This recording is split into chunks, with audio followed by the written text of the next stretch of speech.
put the country in the toilet. Hillary will just pull the handle, and Donald Trump will flush it. In November, vote for a brand new choice. Don't be a sheeple. It's time for Sponheim. We are ATP, AmericasThirdParty.com. We stand for liberty, equality, and sustainability. We're Americans, and this is America's Third Party. So join the voter revolt, everybody. Print this poster out. Go to our website. Change America.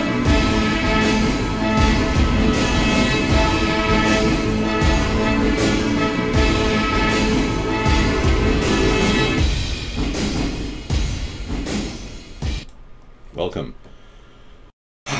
Okay, we are here at the anti-war rally. The big question: how can more war equal peace? Don't let these two-party enthusiasts like Hillary Clinton and Donald Trump and all the others ever convince you that war in Syria or any other country is going to benefit us and prevent more war. In my mind, war equals more war, not peace. So I put it out there as a question, and I want all of you to answer that question within your own mind. I mean, bottom line is wars perpetuate violence, hatred, and they tend to profit banks and big corporations that profit from the production of ordnance that kill people. Now, if you were in the business of making weapons, you'd want to use those weapons, right? Well, that's exactly what this nation did when they attacked Libya. Our nation delivered 234 cruise missiles that now have to be replenished. So the military-industrial complex is ready to do that, and they're ready to start replenishing those missiles. That's what's happening. And they're doing that. 600 rockets were given to the rebels, Al-Qaeda forces in Libya to depose Muammar Gaddafi, and they, in turn, when they were done with that, decided to send those up into Syria. So our nation's been seeding some sort of a war in Syria for the past year or two. And it's now finally come home to roost. Their chickens have come home to roost. And Russia is in there. They're now putting in major contingencies and military positioning of things that are extremely dangerous, like their amazing M14 tank, their T-50, their T-14 tank, and their T-50 jet that is just an amazing danger in terms of geopolitical positioning. And we are now seeing a change in the balance of powers, simply because Barack Obama decided to piss off Russia. Calling Vladimir Putin a jackass was the first big mistake. Let me show you the T-14 tank. It's dangerous, man. And it's something our government and NATO doesn't know what to do with. Last month, the United Kingdom did an assessment in response to this amazing new tank that Russia has. They put together a plan to respond in 30 days to an invasion in Germany. And the UK failed on every single level. The UK is having to go back and pull stuff out of mothballs and say, hey, we can't even deal with an attack, let alone in Syria, of an attack on Germany. So the United Kingdom is having to rethink their tank division. This is an extreme threat to the world's balance of power, because this tank is deadly. It's absolutely deadly, what they've created. And the T-50 plane that Russia has put together, the film footage of that is scary. It blows the F-35 away big time. Let me show you a little of that flying ability right now. Here's 2 minutes of the T-50 in action. It's extremely dangerous. So why would we start a war with a country that spends a lot of their effort building some really dangerous weapons that they could defend their territory with? Why would we want to start this? Look at this. This will blow the F-35 away in every single thing I've ever seen it. This is amazing. Maneuvering like this in battle, how the heck can you deal with that? You like the jam going on? Alright, that's all I can play. Otherwise somebody will kick me off the internet claiming that it's a violation of... And you believe we've reverse engineered UFOs. And we've got a $1.5 trillion program going on right now with the F-35. A jet that can't even compete against the F-16 in 2 key areas of battle combat. That's kind of amazing, don't you think? Okay, let's show you the transition here from the early days of Hillary to and Bill. These are the early days when they actually probably did have sex. To the time now where we're at, where we've kind of moved on, and this has become kind of a joke presidency of hers. While you're in prison, I'm free to date, right? Because now the tabloids are saying that she's committed other violations with email that were not even addressed in the Benghazi situation. Now, Trey Gowdy essentially blew it when he didn't ask the key questions that would save this nation. But relying on Republicans to save the nation has never been my plan. I'm more concerned about Bill Clinton and Orgy Island and the fact that the RICO Act is being applied to the Clinton Initiative Group. The Global Initiative is being investigated right now by the FBI. I mean, yet Hillary has not even been named. So there's a lot of water under that bridge, folks. So if you're putting all your hopes and dreams on this robotic president, Hillary Clinton, who claims she's a robot, because she does. She said she's not even a real human being in a Vanity Fair article recently. If you're putting your hopes and dreams in this person, you know, your little Democratic game plan may end up with Bernie Sanders running for president. So yeah, my chances are increasing dramatically as time progresses. You know, the fact that Trey Gowdy blew the entire Senate subcommittee hearing is no big deal from my perspective, because I will initiate a grand jury investigation when I'm president into the Clintons. And I'm not going to waste $60 million like they did with Ken Starr. We're going to make sure we do this on a skeleton budget, but with really good, effective prosecuting attorneys. There's a lot of things we have to watch out with this woman. She's up to some very strange behavior, and her history with Bill dates back to, you know, obviously Mena, Arkansas, and the cocaine days. So if you think for a second we're just going to sit back as independents and watch this woman waltz to the presidency without a real fight, Hillary hasn't seen the real questioning that I'll be delivering, or someone within my team will be delivering and prosecuting her on unbelievable atrocities that have happened historically, let alone in Benghazi. All right. So we got some things we want to talk about that are more important than a nuclear explosion. I would rather focus on the big war we have right now, which is the war against pollution. Right there, this is the Pacific Gyre, folks. This is the war we've got. A worldwide war against an environment that's kicking our ass. And we have common friends and allies in this effort with China and Russia. We cannot possibly forget that we are all humans facing a human event that's affecting the Earth right now. Global pollution. And no, I'm not a global climate change guy. If you think I am, I'm not. In fact, I'm quite the opposite. I don't believe your cars or your purchase habits at the market are affecting air pollution. What's really going on is they are artificially, these people, the powers that be that run our two-party system, that run the most powerful nation in the world, they are orchestrating a hit, a targeted hit upon the American coastline of California. I'm proposing the theory that the drought is caused by a particular type of behavior called weather modification. Weather modification is leading to the problem. This is not something that I should just ignore, though.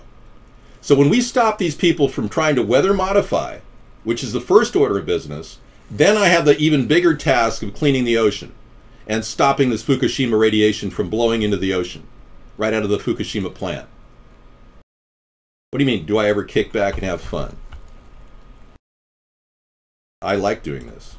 I'm not supposed to enjoy this? Okay. Wow. Okay, well, let's get back to the nuclear reactor then, or the atomic bomb explosion. Would you rather just do that? Thank you. No, they're not lame theories at all. In fact, I've got a NASA scientist on tap here who said in 2014 that chemtrails are being dumped all over the place, everywhere. Would you like to hear from him? Yeah. A NASA scientist. Many of you are having a hard time realizing this is everyday thing going on right now in our government. In chemtrails, there's different kinds of chemtrails, as you probably know. Different trails at night we use, different trails during the day. The wind, how the wind in the upper atmosphere moves. In these chemtrails, there's different kinds of chemtrails, as you probably know. Different trails at night we use, different trails during the day. The wind, how the wind in the upper atmosphere moves. All right, thank you. Goddard Space Center. He was on On cue right there, telling the truth, and it cost him his job. He was fired right after that.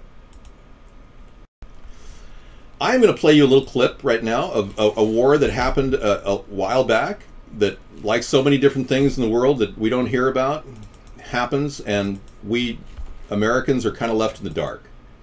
We're kind of sitting around going, oh, how can these things happen? Why do these terrible things happen in the world? Well, they happen because people choose to ignore what's really happening. And when these wars occur, bad things happen across the board that you can't even explain. There's a...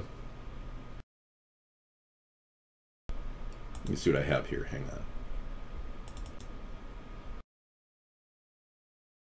I'll play you a little bit of the Iraq War right now. A story from a journalist that happened. A person actually was there watching Iraqi soldiers. Many of them were the enemy being killed by our soldiers. Not because they had a weapon necessarily, but that story is confusing. But the kind of things that go on in war, I want to show you what happens in war. And this is not something that you hear about normally. And this journalist went out on a limb to present this story to the American people, but it's worth looking at for a second. I'll be right back. Watch out, let me get a shot. Where they at?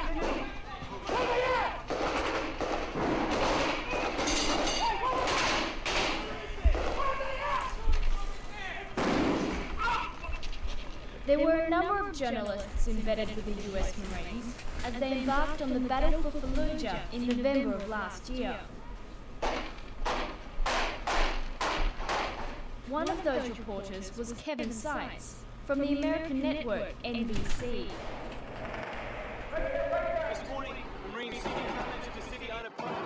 Kevin has spent nearly 10 months as an embedded journalist in Iraq, but he'd never before captured anything like this. Yeah, he's breathing. He's faking his fucking dead. Yeah, he was playing. I had a pit in my stomach. I didn't feel like this was great footage. I knew exactly what it was. It was something that has been captured on camera very few times in war. Reports of a Marine shooting an unarmed wounded combatant quickly flashed around the world. Exclusive first-hand account of what happened inside that mosque. At the time, most Western audiences didn't even get to see the shooting. For instance, NBC only showed this black and white still. But with Kevin's raw footage and his eyewitness account, Dateline can now reveal the full story behind the incident. It had all begun the day before the shooting. Kevin had been at that same mosque with a unit of the 3rd Battalion, 1st Marine Division. As the US troops fought their way into the mosque on that Friday, they had killed 10 out of 15. I gotta change my shirt. Okay. Hello, everybody. Welcome. Yeah. I think that was already on. Anyway, yes.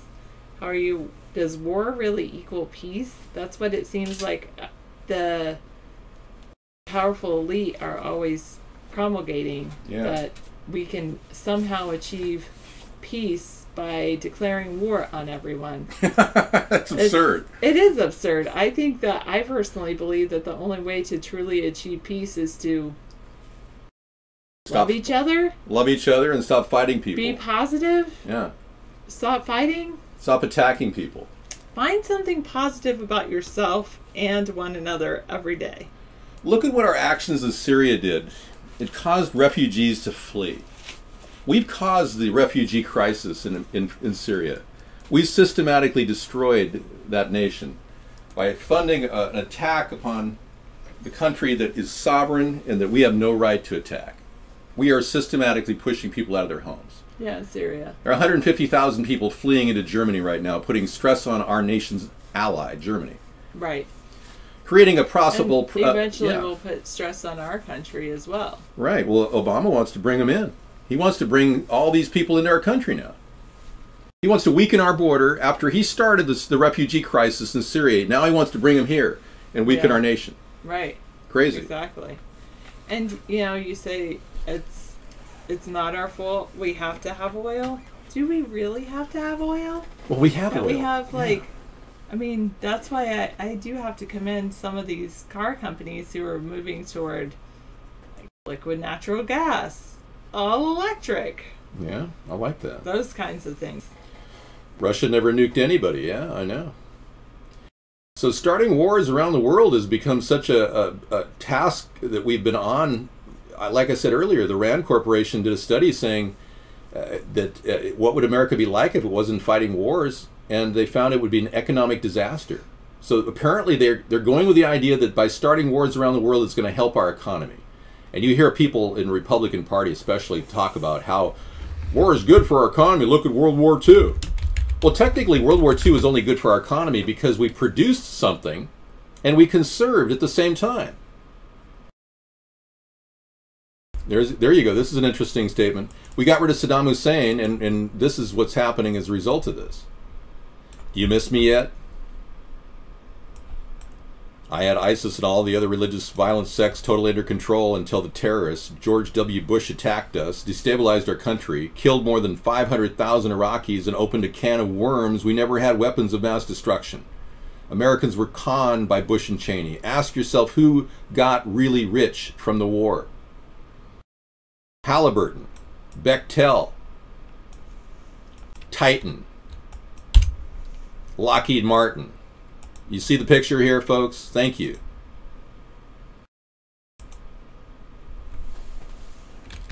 No, we don't need extreme police forces to keep people under control. They're doing that with lithium right now, spraying it in the air.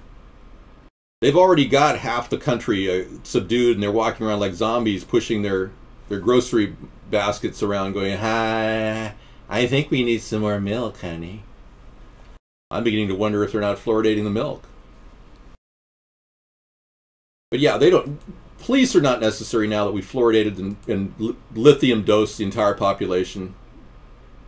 In fact, the police are somewhat of an obstacle because they're becoming, taxers. In 1936, the Supreme Court said that to tax is to destroy. Well, here we're getting taxed every time we drive 5 miles an hour over the speed limit. No, there's no harm done. Name one person that's been hurt at any time. Hang on, I gotta get rid of this. Name one person that has been hurt at any time. Not vaped at all.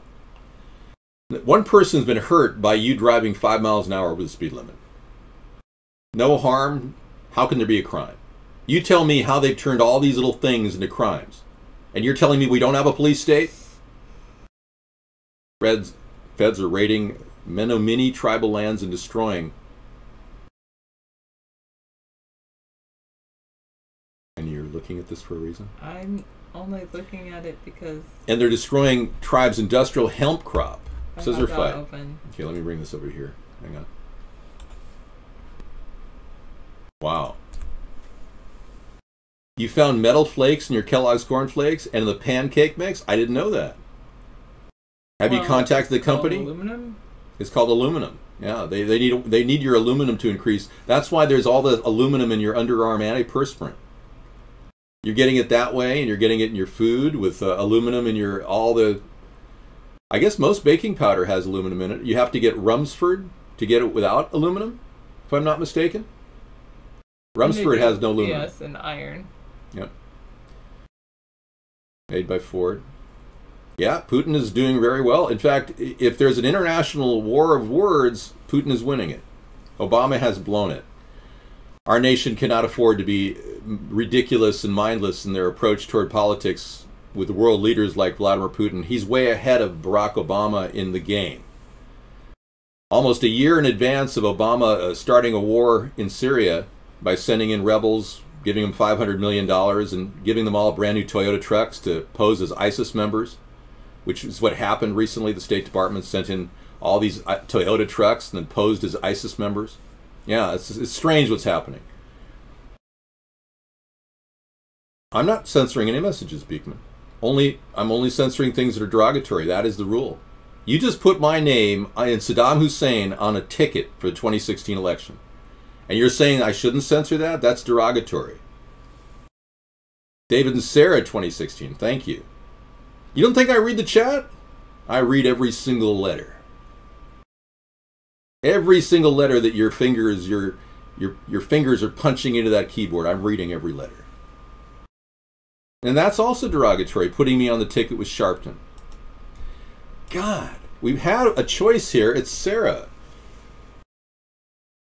I'm not defending Saddam Hussein. I'm telling you our country's left a wake of violence and destruction in Iraq. You don't want to admit your Republican Party made a mistake, Beekman? Wow. That'd be a first if a Republican never admitted their failure. Gee. I think every Republican I've ever met refuses to admit their failure. I have not heard one Republican say, I'm sorry we didn't have an exit strategy in Iraq. When everyone said, do you have an exit strategy? I have not heard one single response from all those pro-Bush people that said, where are the weapons of mass destruction? I don't have a wig tonight. I have one set up for our Halloween show where I'll be pretending to be somebody like Trump. I think he has been watching the show, 597. That's where he gets his good ideas. Trump was watching our show 3 years ago. He came in here on Ustream, and we saw him come in because nobody gets an account on Ustream. But he bought an account under the name of Donald Trump and went into Ustream. I doubt anyone even buys a Ustream account anymore. Nothing. I'm just giving Sarah a little back rub here. It's just, you know, why not a back rub when we're enjoying the show? Somebody said, why don't you guys, you know, hit the town, cut it up? And I'd love to go to Vegas or anywhere. We could go to Monte Carlo, play some blackjack, baccarat or something. I could take my Lear and we could leave the show, and I don't have a Lear. Why wouldn't the government plant fake WMDs if they was so clever in casting 9/11? The fact of the matter, guest 59 said, the government did have WMDs with Iraq. We actually implanted WMDs there a long, long time ago. Hillary Clinton was the director of the Lafarge Corporation, and she gave, as one of the board of directors of the Lafarge Corporation, she gave Saddam Hussein the weapons that killed the Kurds, the chemical weapons. So those were weapons of mass destruction that were sent from Lafarge, where she was on the board of directors. So don't tell me there weren't any WMDs in Iraq. Lafarge sent them there, and they killed 230 innocent Kurds with that weapon. As far as the other ones, I believe with shock and awe. Let me tell you what happened when shock and awe happened. George W. Bush actually disregarded the weapons caches that the government had targeted and said, yeah, there's 350,000 tons of high-grade explosives at this location. When we went in with shock and awe, they totally ignored the weapons cache, and literally all of those weapons were stolen by insurgents within the Iraqi nation, Sunni and Shiite insurgents. And they literally got 350,000 tons of high-grade explosives. Since that time, half of those weapons were brought in, but a half remaining out there is still a huge threat. So to say that for a second that we handled that entire attack properly is absurd. Bush was incompetent. Barack Obama was more than incompetent when he left the $1.5 trillion in infrastructure sitting there unguarded over 140 bases, 146 bases in Iraq, unguarded for a year and a half while he pulled out because he just promised the people he was pulling out. Meanwhile, this entire conflagration got worse and worse, and we see now the emergence of a caliphate or the state of ISIS or ISIL. And then we see Barack Obama saying that we're actually training ISIL forces. The very same people that are attacking the Iraqi government right now that we installed. And if you don't believe that, let me just show you from the horse's mouth and give you Obama to tell you that, in fact, we have been funding and training ISIL forces in that region simply to continue the war, which is not something that's going to ever go away anytime soon.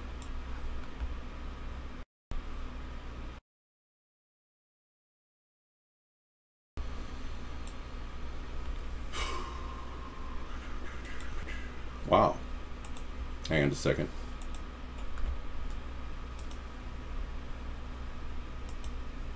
No.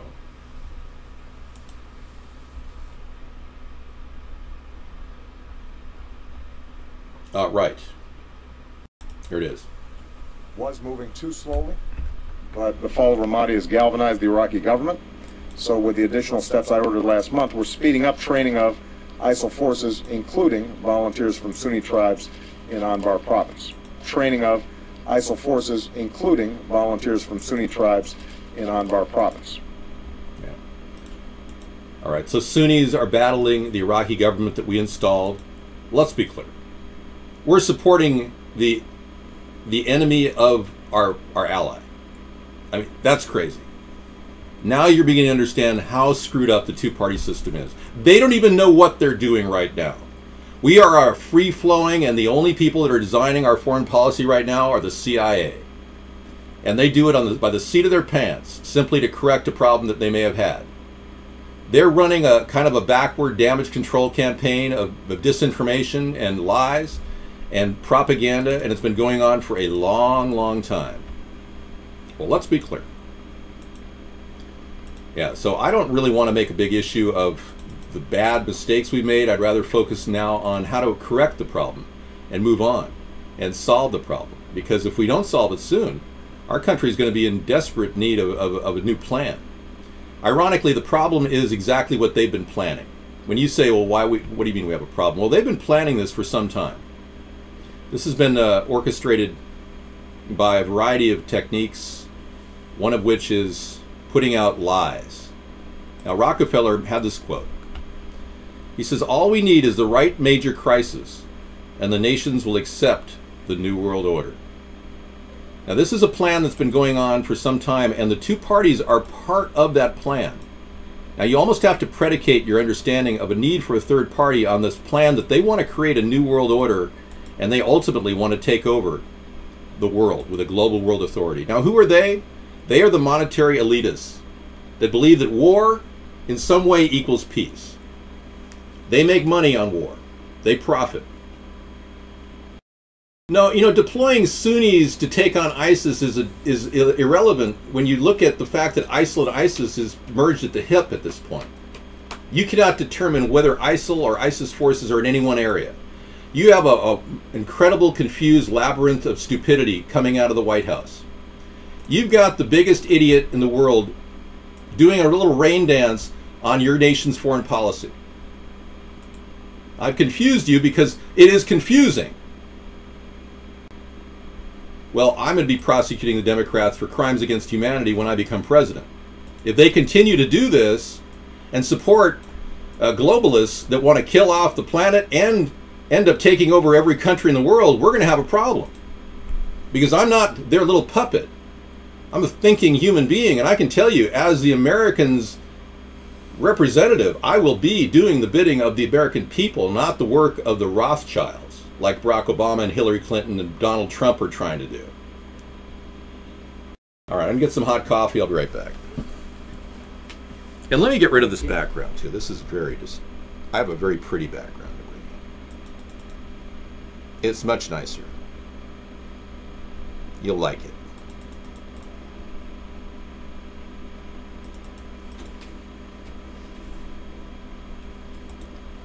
There you go. Thank you. Yes, we all wish David the best and hope he becomes the next president. And not only wish him the best, but know that we're going to have to put forward effort if we would like David to be the next president. That means going out and telling other people about him and campaigning on his behalf. Yes, I'm awake, Beekman. I'm fine. Thank you.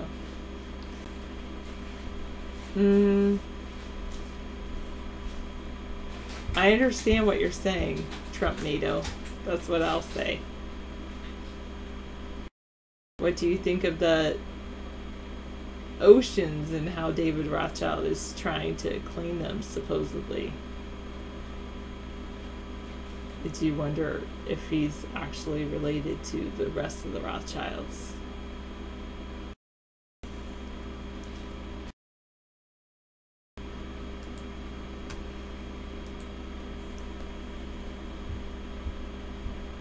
Oh, good. So a lot of Sunni Muslim tribesmen, they're joining the Shia armed factions. They're fighting against ISIS. Oh, I'm very happy, Filet. Thank you. That's what I would say.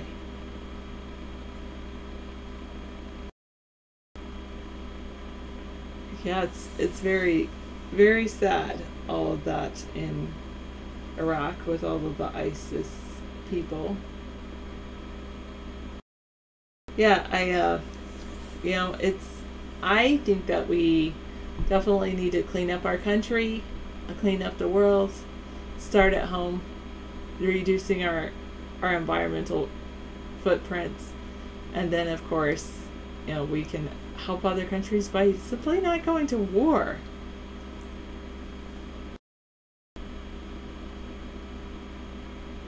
I did not, Miss Hatsune Miku, I did not actually see your question earlier, so you can actually retype it. Who is that, Drag King? Who is he? Usually he says it, who he is, but I don't know. Well, the one thing I can tutor you to say is spell the word tutor correctly. Tutor equals a person who teaches, usually one-on-one. Tutor,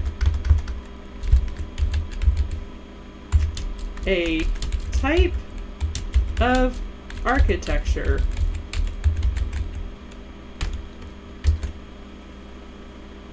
Not really, 597, not really, which is frustrating for him. Okay, no problem, Drag King. I think he stopped coming into the room, that is. So. Oh yes, they are also a type of people.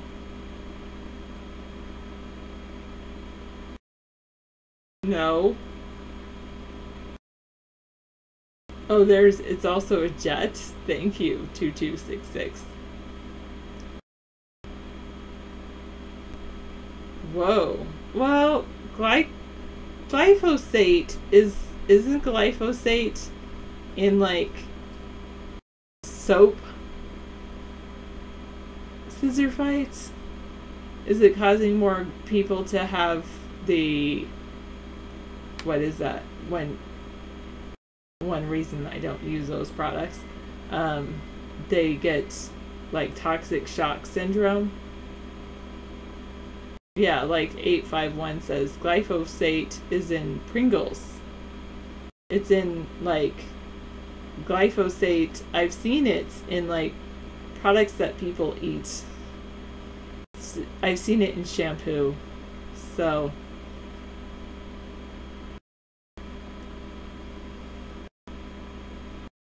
I don't believe that. No, that doesn't make someone crazy that people question why things are happening. That doesn't make someone crazy. Just because something's on the internet doesn't make it true, but just because something's happening and people are questioning the validity of it happening and whether or not it happened doesn't mean that they're not sane either.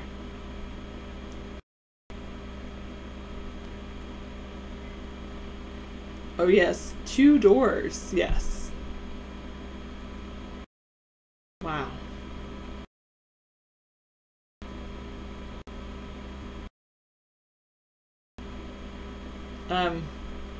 I'm not close right now, Trump NATO. I know that there are some people who would like to organize in Connecticut. What state are you in, Trump NATO? And I'll tell you how to help get David on the ballot in your state.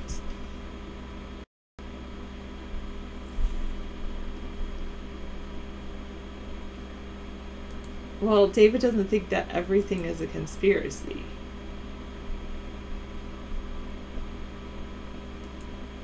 Well, then why don't you tell her?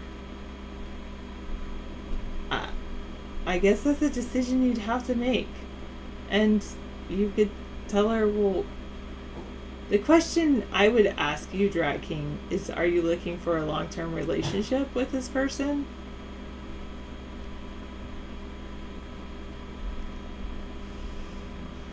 And you've made your decision, so there you go. No, David doesn't think that everything that happens is a conspiracy. Not at all, no. He doesn't think that all... Do you think that all shootings are false flags? Of course not. My God. You know, there's 50 shootings going on a month in cities like Chicago. They're going on all the time. People are killing each other. If you're looking for a snapper, you might want to look in the fish section of your grocery store. And if you can't find anything there, you might want to look in the ocean. Glyphosate is connected in many ways to cancer. But don't ask Dow for the studies, because they don't have them. Dow Chemical has been doing studies through a University of Oregon State University. And they produce whatever results Dow wants.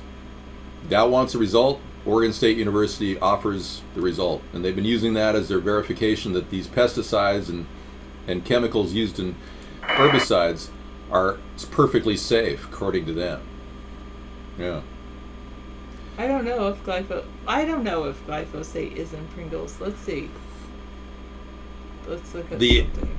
The overwhelming presence of this product in our environment is increasing all kinds of related illnesses. Autism could be attributed, hypothetically.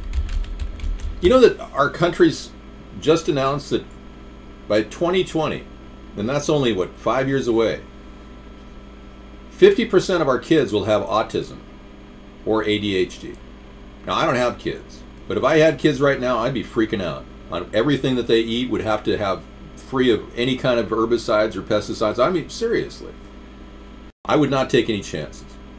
Glyphosate is an herbicide. It is applied to the leaves of plants to kill both broadleaf plants and grasses. The sodium salt form of glyphosate is used to regulate plant growth and ripen fruit. Glyphosate was first registered for use in the U.S. in 1974. It is one of the most widely used herbicides in the U.S. Okay, somebody said, David, what are you going to do about the budget and cutting the budget? Well, I have a plan. It's called my Zero Deficit Plan, and you can check it out right now. It's a 2-page read, but it's what I want to do to help this nation. I've seen that, though. I've seen glyphosate in different things, in different products. Here it is. My Zero Deficit Plan, everybody, if you want to check it out. I just published this a week and a half ago. By 2017, we'll have a zero deficit if this plan is implemented.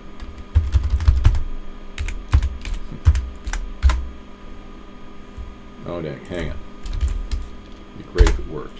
There it is. You just voted last week? Great. Hey, we got to vote for our local officials, too. You know, none of our local officials put Democrat or Republican on any of their signs. Now, we've been running a third party for the past 8 years, and they've been systematically alienating me in my area. But not one person's willing to vote third party. They're just willing to stop putting Democrat or Republican on their signs. That's how these new people are acting. They don't want to be known as a Democrat, but they're using all the power of the Democrats to get reelected. They don't want to be known as a Republican, but they're using all the power of the Republicans to get reelected. Very weird what's happening right now. The real true colors of these corrupt cronies in government are showing.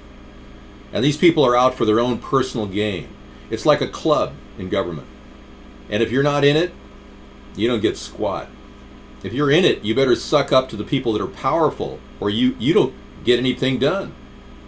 That's why we need a president that can cut through all this BS, this cronyism, and this corruption, and start building a top-down restoration of our nation.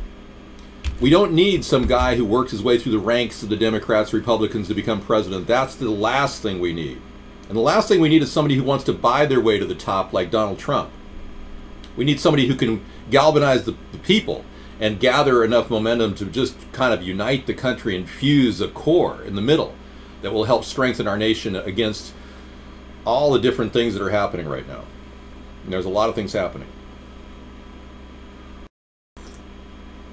Well, we can unite over a common border, a border defense, for one. We can stop illegal aliens from coming in here on a daily basis. That's another thing I think Americans can unite on. Our government wants to open the doors to illegal aliens. Republicans want to take advantage of all kinds of stuff. You just click on the link. No, I'm not clicking on that link. Okay. Kidding me? No, never. NASA doesn't. I can't trust anything NASA says anyway. Well, I trust it more than. We're not going to galvanize them in terms of, you know, dropping them in hot liquid and, you know, coat them like we would any type of aluminum or something. Snopes.com says that's a fake news article. Fake news article on NASA, according to Snopes. Sorry. I can't click a link that's that long, Beekman. Ronnie says, are you a girl? He's asking Miko. Miku doesn't have a sexual identity. Oh, she says yes. Oh, wow. That's unusual. I didn't think she had a sexual identity. Interesting. I don't drink coffee, though, Dreki. Oh, it's George Carlin talking about the American Dream. Yeah, I look at that like all the time. We play it like every other night. I like my coffee with a little bit of cream, but not real cream. I like just milk. 1% milk is all I like. Something to just give it a little color. NASA says we don't lie about some things. We lie about everything. I wish I could get a quote like that from NASA. I just had a NASA guy talk about chemtrails. You heard it on the show. All the chemtrails are dumping that you should know about by now. It's common knowledge, and they said they'd never do anything to harm us. So I would say that article, what is it, Your Newswire, I don't trust it. And I don't know what you were posting, Beekman, so. People take border defense negatively, they will call you whatever. Make our own talking point. My talking point is to be a positive person. Be a force of good in the world. Let me tell you what I want to do with the military. Barack Obama wants to get rid of 500,000 military personnel in 10 years. I want to keep that number at 2 million. We don't want to take away 500,000 jobs. I want to keep a 2 million person military, army, Navy. Well, some of them can be replacing the TSA. Okay. The TSA is costing us $7 billion a year, and we've got people in American government, in our military, that are on salary right now that could easily do the work of the TSA. So that's one area we can use our military. Many of them can be brought to the border, and we can replace Border Patrol agents that are corrupt with top quality National Guards and Coast Guard people that were willing to work at the border. Good jobs, secure place to live. You'll have a 3-month temporary residence, and your family can move to another location in 3 months, because we don't leave anybody at the border. When I'm running the presidency, I'm going to be rotating troops along the border. We're not going to leave anybody in one place too long, because what happens is people get corrupt when they stay there too long. You start to see this continual repeat of people getting swimming pools from allowing coyotes to come in, you know. Oh, sure, yeah, come on in, bring a couple thousand, pounds of marijuana, blah, blah, blah. Meanwhile, they get a kickback of 20 grand to buy a new swimming pool for their backyard or whatever. We don't want that to happen. Nope, my plan is very clear. You can see it. We don't want to downsize our troop strength at all. We're keeping it at 2 million. Calling me a liar is a Democratic play. I'm going to assume that you're a Democrat because you call people names whenever you can't discuss things on a credible level. I assume you were a Democrat, or you are a Democrat, because you're calling people names. Stop doing that.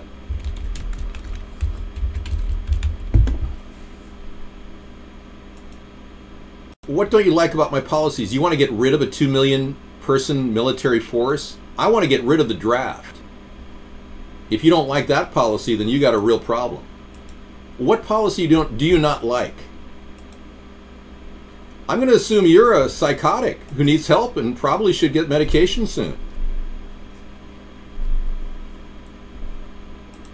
Well, there will be a draft if we have a draft. We have selective service. It's a requirement right now for anyone 18 years old, any male 18 years old, to actually sign up. No, but my father served 3 tours of duty in World War II and won a war. Do you have anybody in your family that won a war?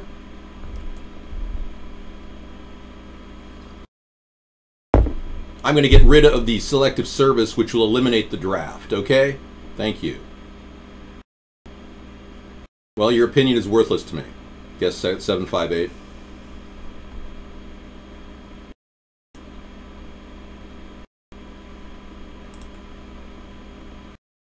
No, the downfall of this country is we haven't legalized marijuana and helped get rid of the money trough that the drug cartels are picking up. 75% of all the money from the sale of marijuana goes to drug cartels. I mean, that's a huge amount of money. Now that's changing now with the advent of legalization in various states, but it's slowly changing. How did you get in the room? Oh, that's right. You haven't been banned. Okay. Thank you for coming in. I guess. Well, I can... What do you mean fake drink coffee? I take little sips all the time. How do you think I get a loose vocal cord that can do 4 hours of nonstop talk? This is not normal for a person to be able to do this. I'm a trained voiceover artist. You can take a break. I'll handle it from here. Okay. But come back in about an hour or so. We'll be doing the same thing. Okay. Thank you. All right. Enjoy. I'll take a break. There's lots of stuff to do. You got fun stuff to do. Yeah.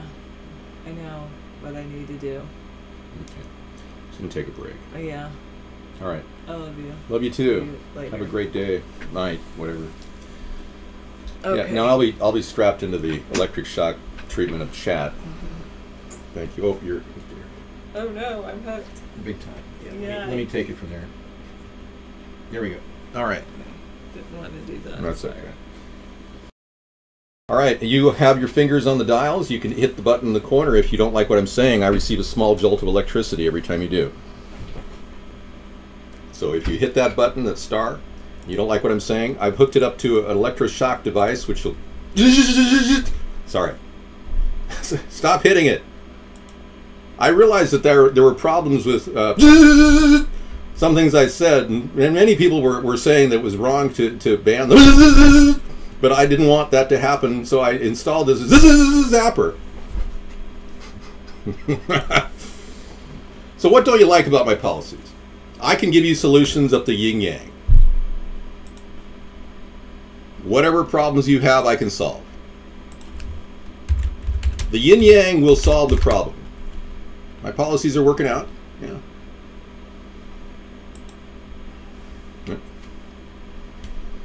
Ask the yin-yang anything and we'll respond. Yin-yang. Did you hear that the Hadron Collider is about to open up a black hole? We don't need another black hole. We already have a couple of them. What would you replace the draft with? I don't really know. We don't need a draft to replace it with. We have a 2 million man army, Navy, Air Force, Marines. We've got unmanned aerial vehicles and unmanned ground vehicles on track. We've got robots. I'll replace them with robots. We won't need a draft. We'll have robots. Does that answer your question? Clouds are not a conspiracy. Chemtrails are. I didn't want to bring up chemtrails, but you're the one who decided to bring that up. Well, I'm not trying to make millions from Rolling Stone. You know, frankly, their effort to defame me was a mistake. You don't go around calling the future president of the United States a fringe, bizarre person, a bizarre fringe candidate. That's just the wrong attitude. They're going to trap themselves in that hole. Have you seen a lap horn? No, I have. It may be up against one of the sides or in the back. Turn a light on. Look, I told you, I'm not high and I'm not a liar, so get the hell out of my room, you scumbag. No, I think it's in the living room or in against a wall somewhere. Let's talk about Canada. Justin Trudeau, the new Prime Minister, just said he is going to... Nobody's ruining me. It's ridiculous. Justin Trudeau just decided to say that he wants to legalize all marijuana. I love it. I think it's great in Canada. Zero Hedge has a story about how the U.S. is covering up lots of inflation before your very eyes. Okay. All right, now you know what yin-yang is? All right, thank you. Well, let's be clear. Feds raid Menominee tribal lands and destroyed tribal industrial hemp crop. This is totally outrageous. You know, this is outrageous. Industrial hemp can be a big boom for a local economy, and for feds to go ahead and raid hemp. You can grow legally cannabis and marijuana in all tribal lands right now. Yet the feds are doing what the unthinkable, you know, enforcing federal law against people that should never be enforced. They improperly and unnecessarily entered the sovereign lands of the Menominee Indian tribe of Wisconsin and destroyed the tribal industrial hemp crop. Wow. And this just came in as well.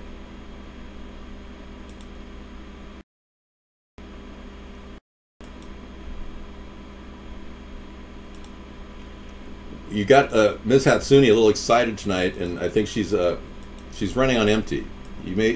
She's getting weak in the knees. She's so excited. How the U.S. government covers up 72% inflation before your very eyes. Let's see how they do this. Dear Bureau of Labor Statistics, please pay careful attention to this case study of how your CPI inflation gauge, seasonally adjusted or otherwise, is completely inaccurate, and how you can record how what you record as 0% inflation is really 72% inflation. As consumerists point out, the latest example of stealth inflation, we go to the SodaStream, where as part of a redesign of its proprietary line of flavoring syrups, which cost the same, the actual bottle contents are now not only smaller, but also diluted. They're sidetracking me on soda. Okay, this is a very strange article. I'll have to process this. Ross Perot is no longer running. And unlike Ross Perot, I have hair. Now that's just sad, see? There you go again. Now see here. You hear that sucking sound? Those are your jobs going overseas. Ross Perot is right. And you know something really strange? People don't care their jobs are going overseas. The American people, by and large, don't even care about anything, it seems, because they're being slowly dumbed down. Aerial spraying, fluoridation in our water system. David, you were vaguely mentioned in the Pasadena Star News last month. How's that possible? Did they say bizarre fringe candidate and want to commit defamation of character like the Rolling Stone did? I care, and you don't care, and that's pretty obvious. So go back to your nurse and ask for another injection. Iceland bankers face 74 years in prison while the U.S. banks profit after the bailout. There's a good story, Earth Sky. Thank you. And thanks, liberals, for coming in. I realize that as a former Democrat of 30 years, I do have somewhat liberal ideas, especially when I want to see the government get a return on investment and create government jobs. Hillary doesn't even want to do that. Nope, I'm sorry that Mel Blanc was not the greatest voiceover actor of all times. No. The richest maybe, but not the greatest. I met the greatest voiceover actor of all times. Yeah. No, it wasn't me, actually. No. It was Gary Owens. And I walked up to Gary Owens and I said, "Hi, I'm David Sponheim." He said, "Hi, I'm Gary Owens." "Hi, Gary. How are you?" The voice of every single game show in the entire history of game shows. Gary Owens. That's right. No, Rich Little was not a voiceover artist. He was an impersonation artist. All right. That's all, folks. No, I don't really do voiceovers for Looney Tunes. I didn't play any games. I just met Gary Owens. 12 years later, Blair's sorry for Iraq War. Tony Blair finally growing a conscience? How's that possible? Is he just saying that because he wants to run again? Or what is he trying to do now? He says he's sorry. Look at this. We were telling them they were wrong. We were telling George Bush he was wrong from the very beginning. I even told the Democrats not to ratify the war in Iraq. And in 2007, they told me to shut up. But Tony Blair finally apologizes for the Iraq war and admits in a TV interview the conflict caused the rise of ISIS. No, the rise of ISIS. Now he's spinning this to cause the rise of ISIS was caused and created by Barack Obama, Hillary Clinton, and the CIA. They trained ISIS in Jordanian CIA training camps. No, I haven't even worked on the Trump voice at all. It's going to be a terrible failure. I'm just going to tell you straight up, I'm not going to be able to do Trump's voice. Unless I get vocal surgery to turn my mouth into a scum-sucking pie hole, I don't know how I'm going to get there. China, China, China, China, Ivanka, China. And I've also got to get my jowls out here like this. China. I don't know how I'm going to do my face. It's like, how do you get his face to look like that? I'm sure you all know what happens when you feed mercury to a chicken. I never thought the subject would come up until I stuck a thermometer in my chicken's mouth. Thank you. This is my hair. This is not Trump's hair. Do you think I contacted... One of the things I wanted to say is if I did ever get a degree of any sort, it would have probably been a degree from Trump University. I can't imagine a better place to spend, $100 grand to get a degree from Trump University. We're going to find out more about Trump University on Halloween night. I don't do cocaine, I do caffeine. Should I talk with marbles in my mouth? That could kind of be dangerous. I could swallow one, don't you think? Well, let me go get my marbles. Hang on, I've got them up here. Let me get a little... No, that's nothing racist about that. There's no... A blackface video is simply an impersonation video. You are stupid if you think it's racist.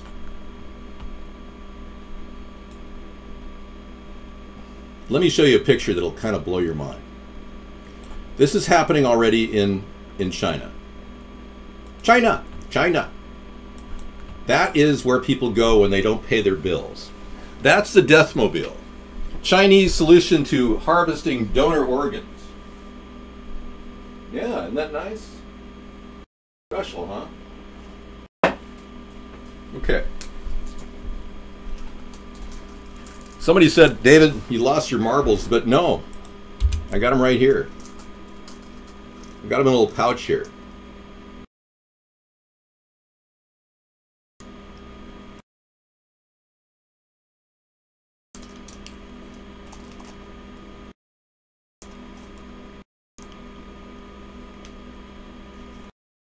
China!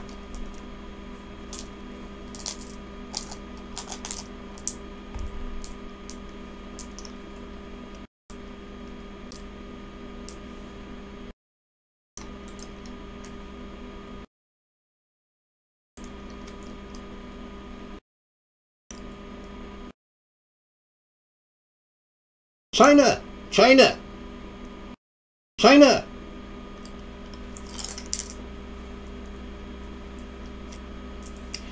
It's not working for me. I need to do some sort of a plastic surgery or something. I'm about to contact a doctor. You think I can get plastic surgery done before the October 31st deadline to do Donald Trump? Yeah. That was a good idea, though, the marbles, with the saliva all over them.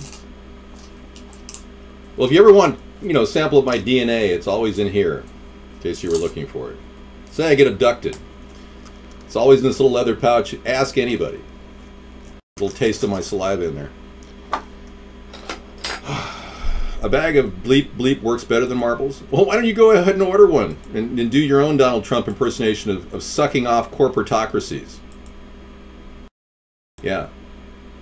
He's got a new twist on the glory hole,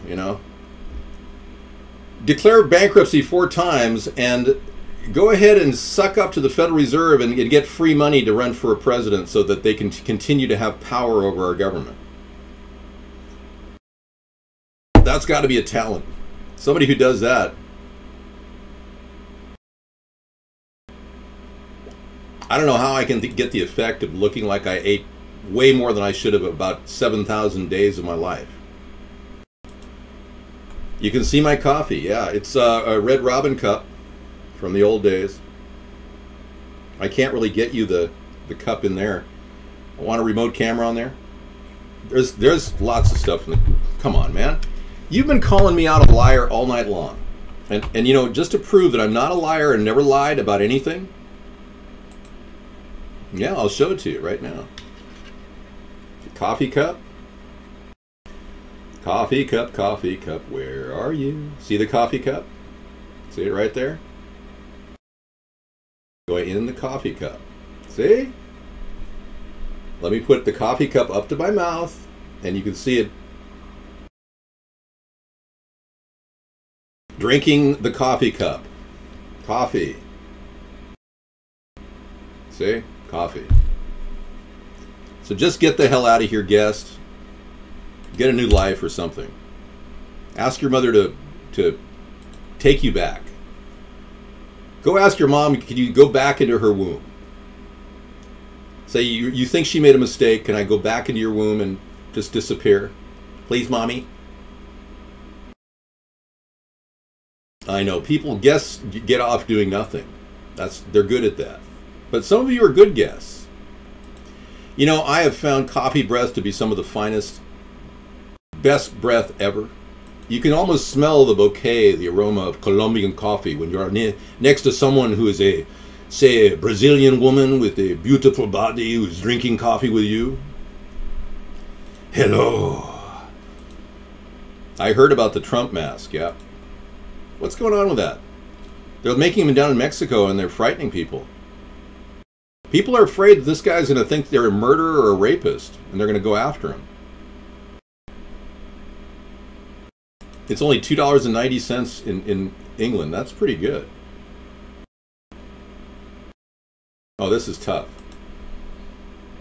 I'm going to have a hard time with this. That's pretty good, though.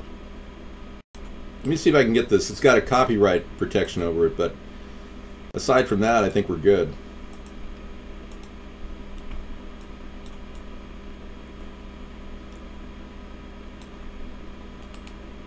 Yeah, my face is just not as fat as his. And I'm not as fat as he is either. I mean, the problem is... Yeah, there's a big problem there. Let me change the skin tone a little bit.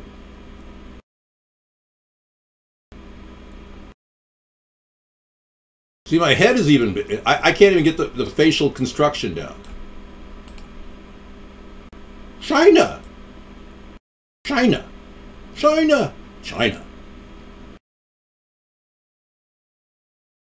Okay, sort of like this. China! Ivanka! I date my daughter. I date my daughter. I dated Ivanka. If she wasn't my daughter, I'd date her. Okay, we'll work on it. Thank you for that, though. That might be helpful. Okay, we're going to be doing some fun stuff tonight, talking about the end of the world as we know it. I know a lot of you don't want to go there, but I need to talk about the horrible elephant in the closet. War cannot possibly be won. Do any of you believe that humankind will survive a nuclear exchange? Because a lot of people do. I need to gain 80 pounds, yeah. I'm eating elaborate lobster dinners every night like he does. Do you really believe somebody's going to survive nuclear holocaust? Ronnie doesn't believe that. But 597 does. Debating Trump would be like debating myself. He stole all my ideas. We wouldn't even be debating. Every time he said something, I'd say, well, yeah, that was one of my ideas you took.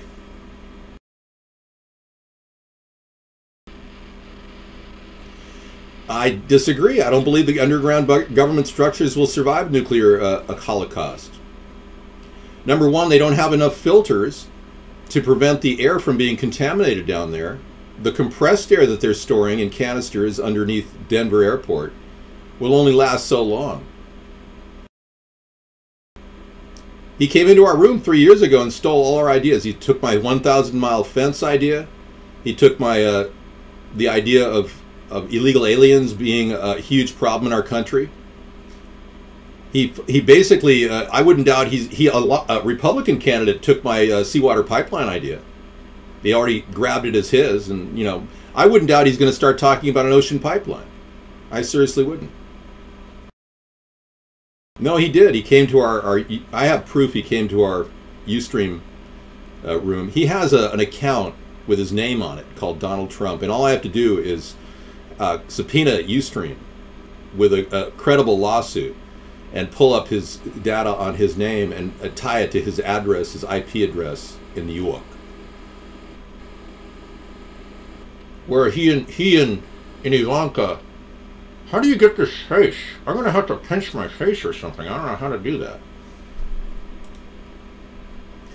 Yeah, I know it's real because no one would pay Ustream to get a Donald Trump account. You know what it costs to get a Donald Trump account at Ustream? I mean, it's not cheap.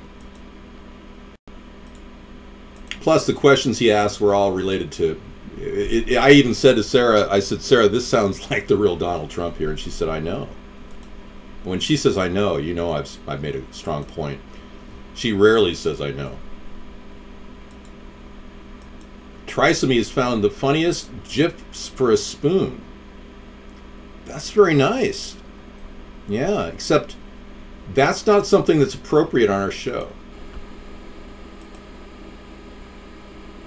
The cockroaches will survive. You don't know nothing about cockroaches, man. You don't know nothing about nothing, man. No way, man. There's no way no cockroaches are gonna survive, man. It's gonna be bad, man. Have you no idea, uranium-237 has a half-life of 60,000 years. What possible brain fart could an Illuminati elitist have thinking they're going to survive that? You, sir, are delusional. Okay, we got a problem with Raymond. Say hello to my little band, Raymond. He stole your idea of illegal urban as being a bad idea? Yeah.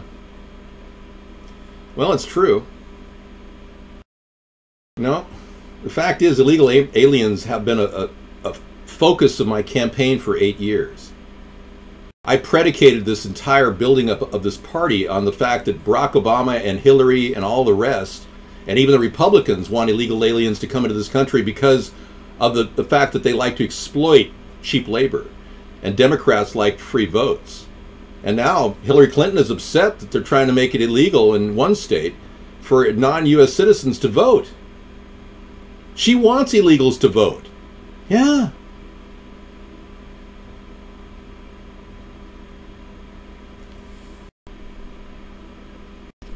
Raymond, he stole my ideas.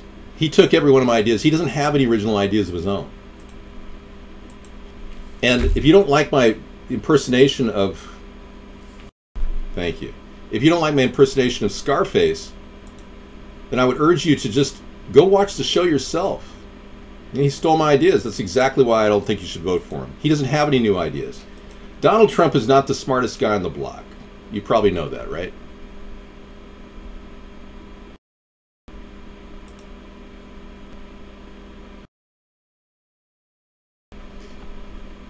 Okay, so according to Canada's new Prime Minister, they're going to end wars. They're pulling their troops out of Turkey and out of Syria, and he's going to legalize pot.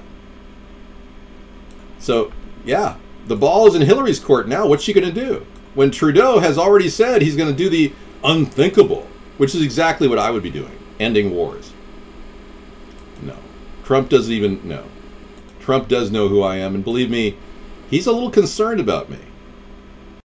Because I have the incredible idea factory, he's got no new ideas. He just is greedy as hell and wants more money and wants to corrupt the nation. Our nation right now is in a situation where we have illegal aliens in our country. He wants to turn our country into a police state and exit them all over the place. Push them out on the borders, arrest them. He wants to deport Muslim Americans who are naturalized citizens. This guy's all over the place.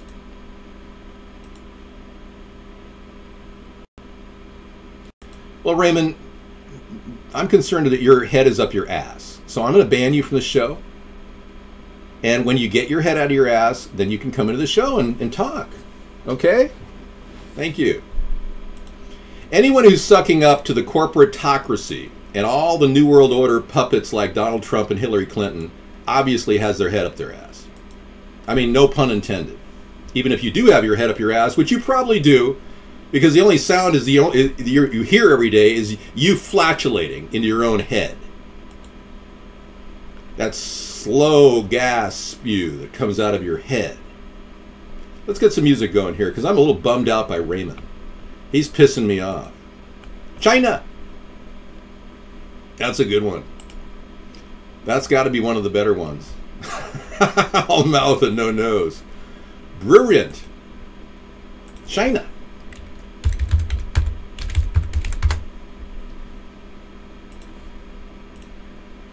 All right, we have the wonderful remix artist in our room tonight, Scissor Fight, who does some amazing stuff with music.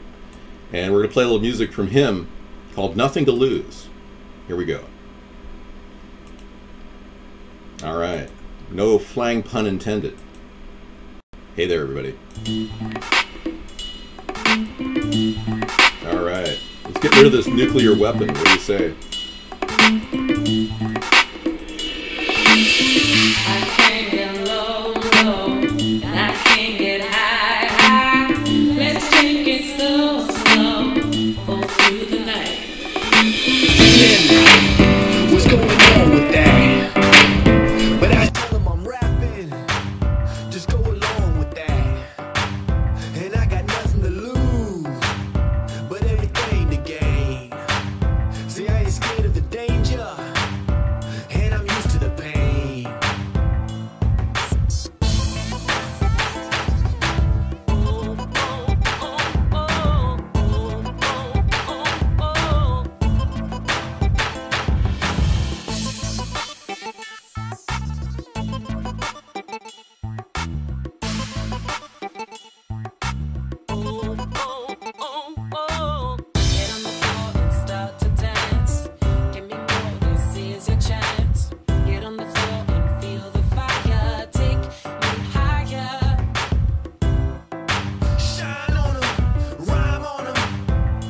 Okay, these are your core Democrats who are going to be voting for Hillary Clinton right here.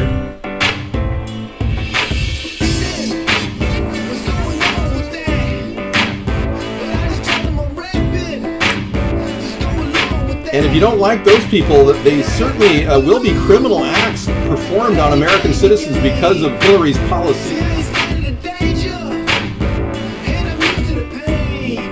Because Hillary is just an extension of the useless president we have called Barack Obama. Yeah, you may have voted for him, I'm sorry to say. If you didn't, you're like me. I started America's Third Party simply because he does not have any answers. He's never had an original thought of his own. I was talking to my screen, in case you didn't know.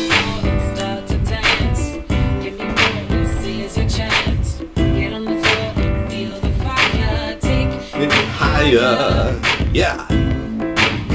Shine on me.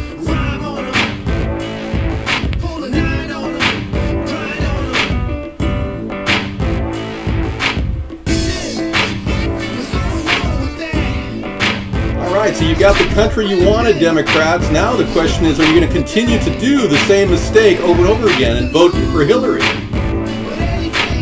Because we got a problem with this psycho. Yeah. It's called intense greed. Yeah. She wants to bring in illegal aliens. She wants to ruin our country. She wants to continue the Obama dance with corporations and playing, well, corporate politics. I'm getting high. And you know something? Trump is just as bad. He is a supporter of the corporatocracy because he's the reason why they're still in charge. People like him sucking off, the 1% sucking off the corporate tit. Yeah, and he represents them along with Hillary. I think this whole thing is coming down. I think our economy is imploding right now and these people can't fake it.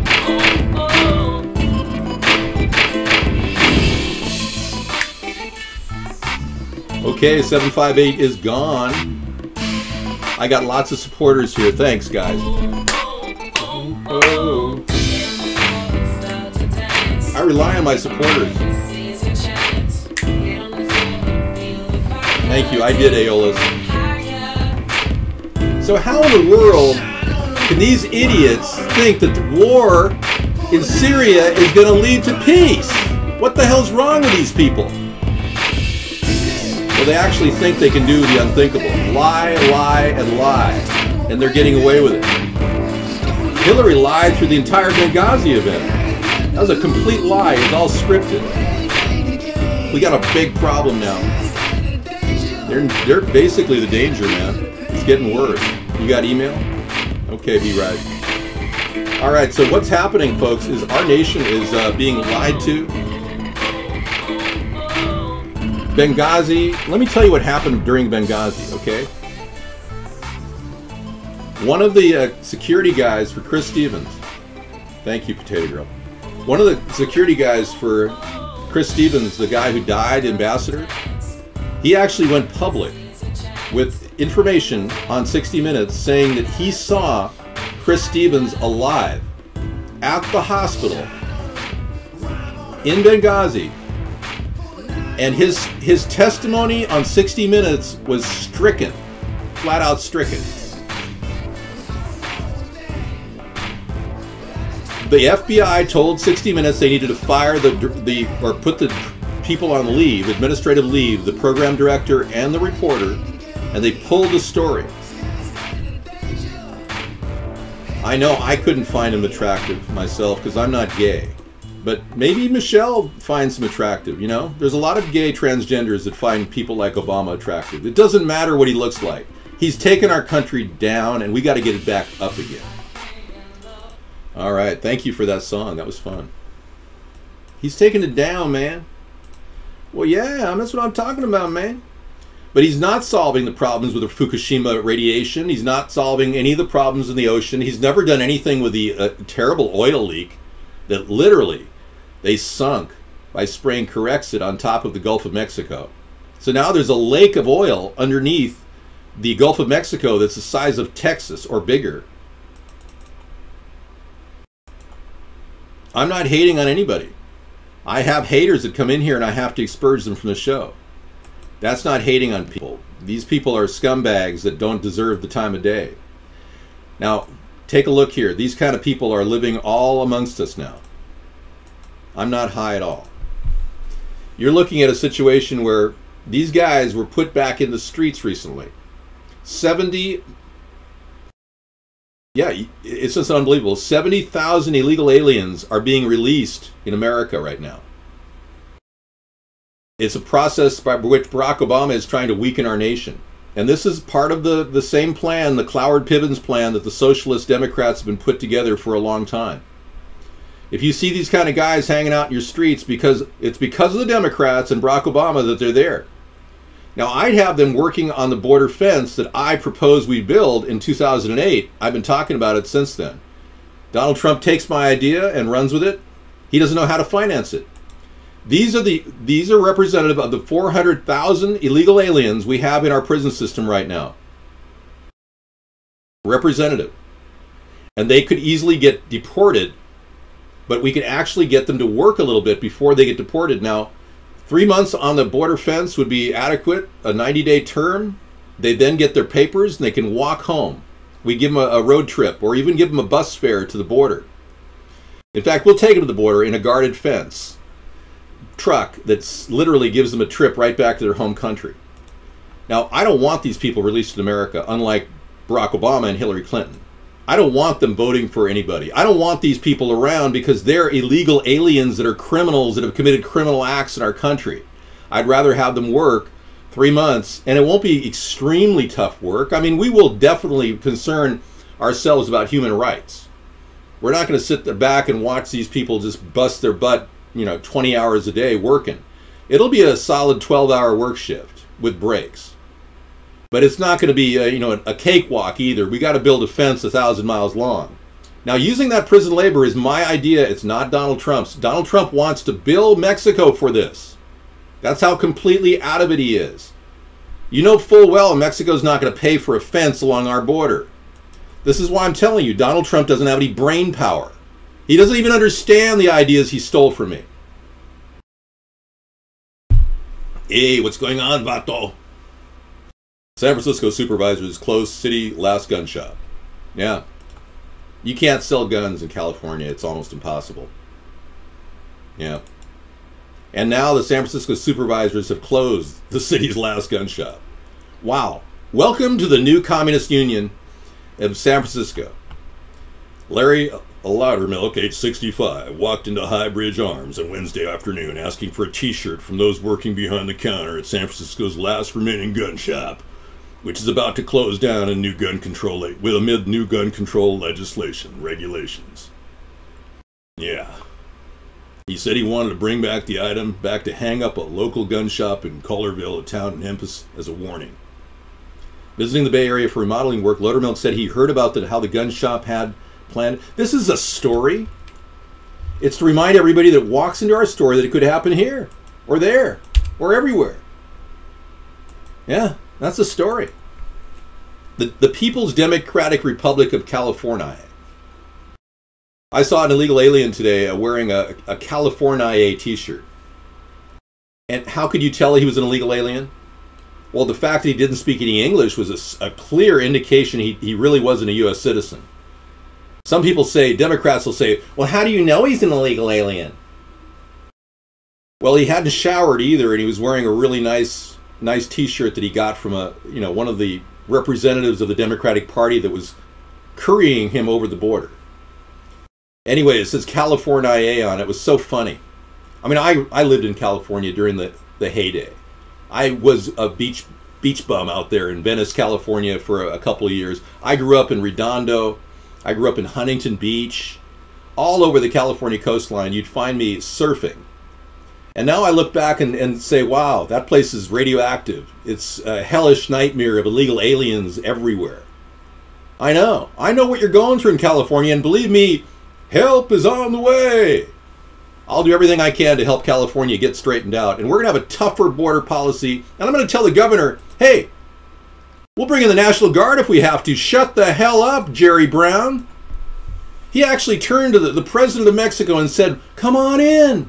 Welcome all illegals. Can you imagine? You grew up in Culver City. That was my stomping ground too. Lincoln Boulevard. Yeah. I used to work on Rose Avenue in Venice at what used to be a print shop.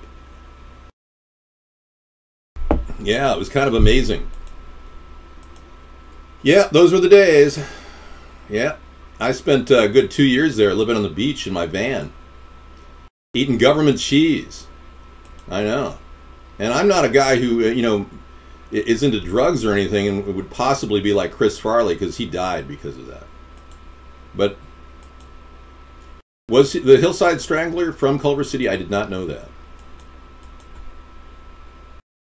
David, what would you work with if you would work during the days? Well, I work every day, so why don't you ask me what I do? I have a constant job that I do. You want your son back from Iraq? I hear you. I'm sorry that he's even there. We could have solved that problem 5 years ago. Let me give you a solution to the Iraqi problem that I think is worth talking about. It's my weapons-free safe zone concept.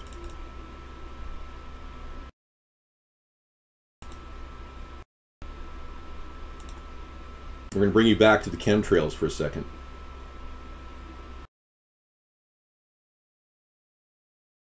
Okay, we encourage communication and participation in our democracy as we believe that the government is the best tool to affect change on a large scale. Please tell me how government can do that when they screw everything up they touch. 584, I started this plan because I believe that our government can get a return on investment, can run like a business, can solve problems, but we've got really bad leadership. And when you said that we have a chance to mold our government with this supposed democracy, it's just not real. Right now, we are plugged in. Our nation is more like this. We encourage communication and participation. We don't get communication or participation in our nation's democracy. And it's not going to affect anything until we actually do.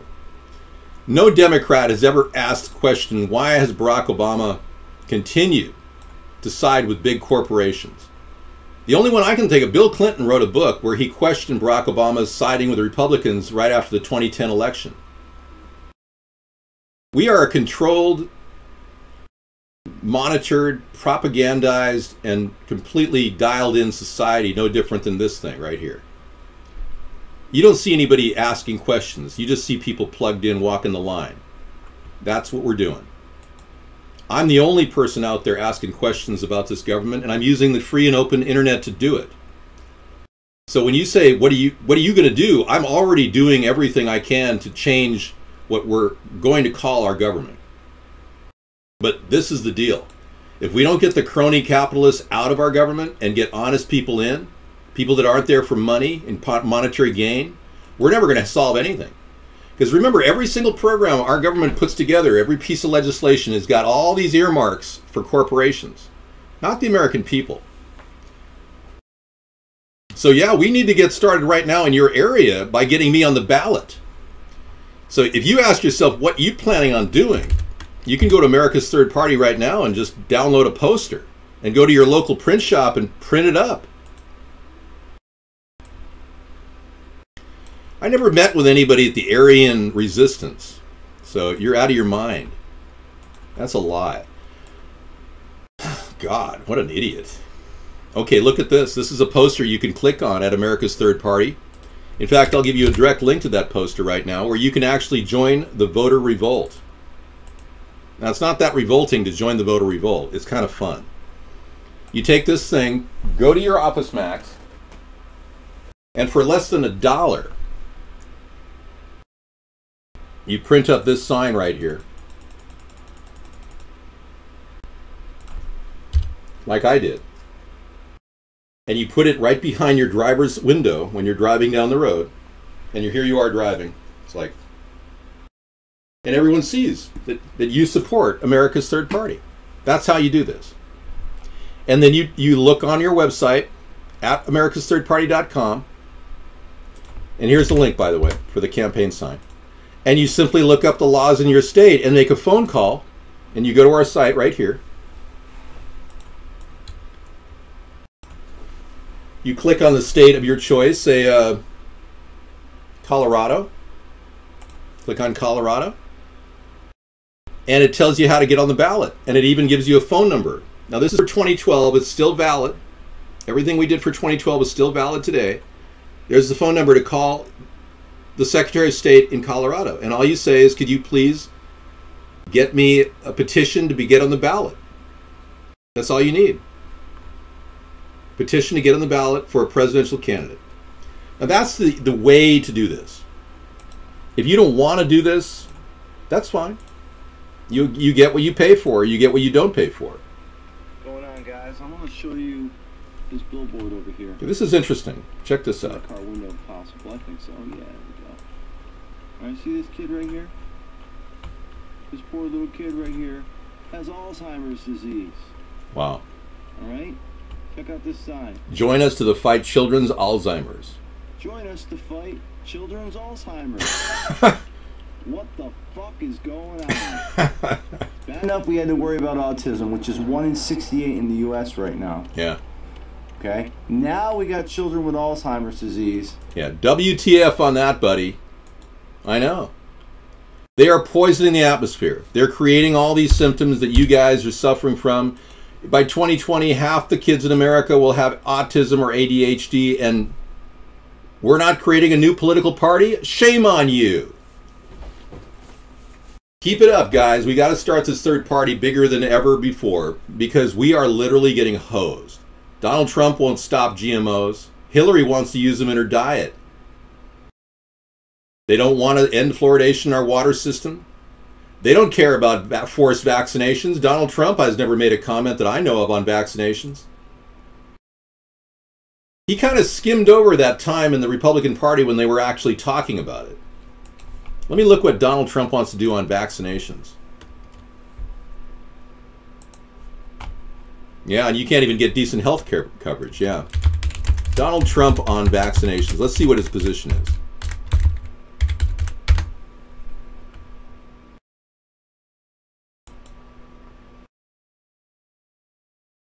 I'm being proven right about massive vaccination. The doctors lied. Save our children and our future. Well, that's good. I'm glad he supports that, because that's been my position all along. Good.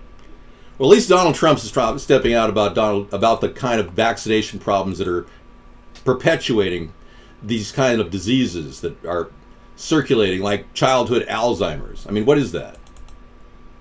I never knew it was possible. Join us to fight children's Alzheimer's. JamminForJP.com. Wow. Does he? I didn't know he had autism. Wow. Kids on dabs. That can be very bad. Very bad. I don't really want to profile that drag king. It's just disturbing. You know, does he even broadcast anymore? That guy, the United Extremist? There's so many people dropping off that are afraid to broadcast now. I can't imagine people allowing people like scumbags to swat them and threaten them and not realize that these people are like worms. You don't let them stop you. No, I really don't want your book, Dr. Phil. You have nothing positive to say that I haven't heard already before. Plus, you need to get a degree in psychology when providing psychological help for people. It's not good to do a show without actually having a degree in psychology, Dr. Phil. Yeah, it's kind of misleading. So he has a large vein popping up in his forehead? Oh my God, really? It's from being pissed off too much in the show. He takes everything too seriously. Frankly, I don't even know who Warlord is. I'm serious. I've never even seen his show. Chemtrails being used to chemically infect men with homosexuality. Wow. This is weird. Another story about chemtrails, folks. Proof. Chemtrail is being used to chemically infect men with homosexuality. The rainbow chemtrail right there. See it? Look at that. That's a beautiful sight. The CDC reports that for every 100 men, 5 are full-out gay. Yeah, that's right, 5% are gay. But even more startling, for every 100 men, 43 are secretly or agnostically gay. I find that funny. The rainbow chemtrail for the win, yeah. It beats all kinds of things out there. Look for the rainbow chemtrail when thinking about your homosexual friends breathing the lithium. What should I say that as? Gay chem? That's got to be gay chem. Okay. Well, 5% of the country is homosexual. I don't think anyone should be discriminated against homosexual. Any homosexual shouldn't feel discriminated.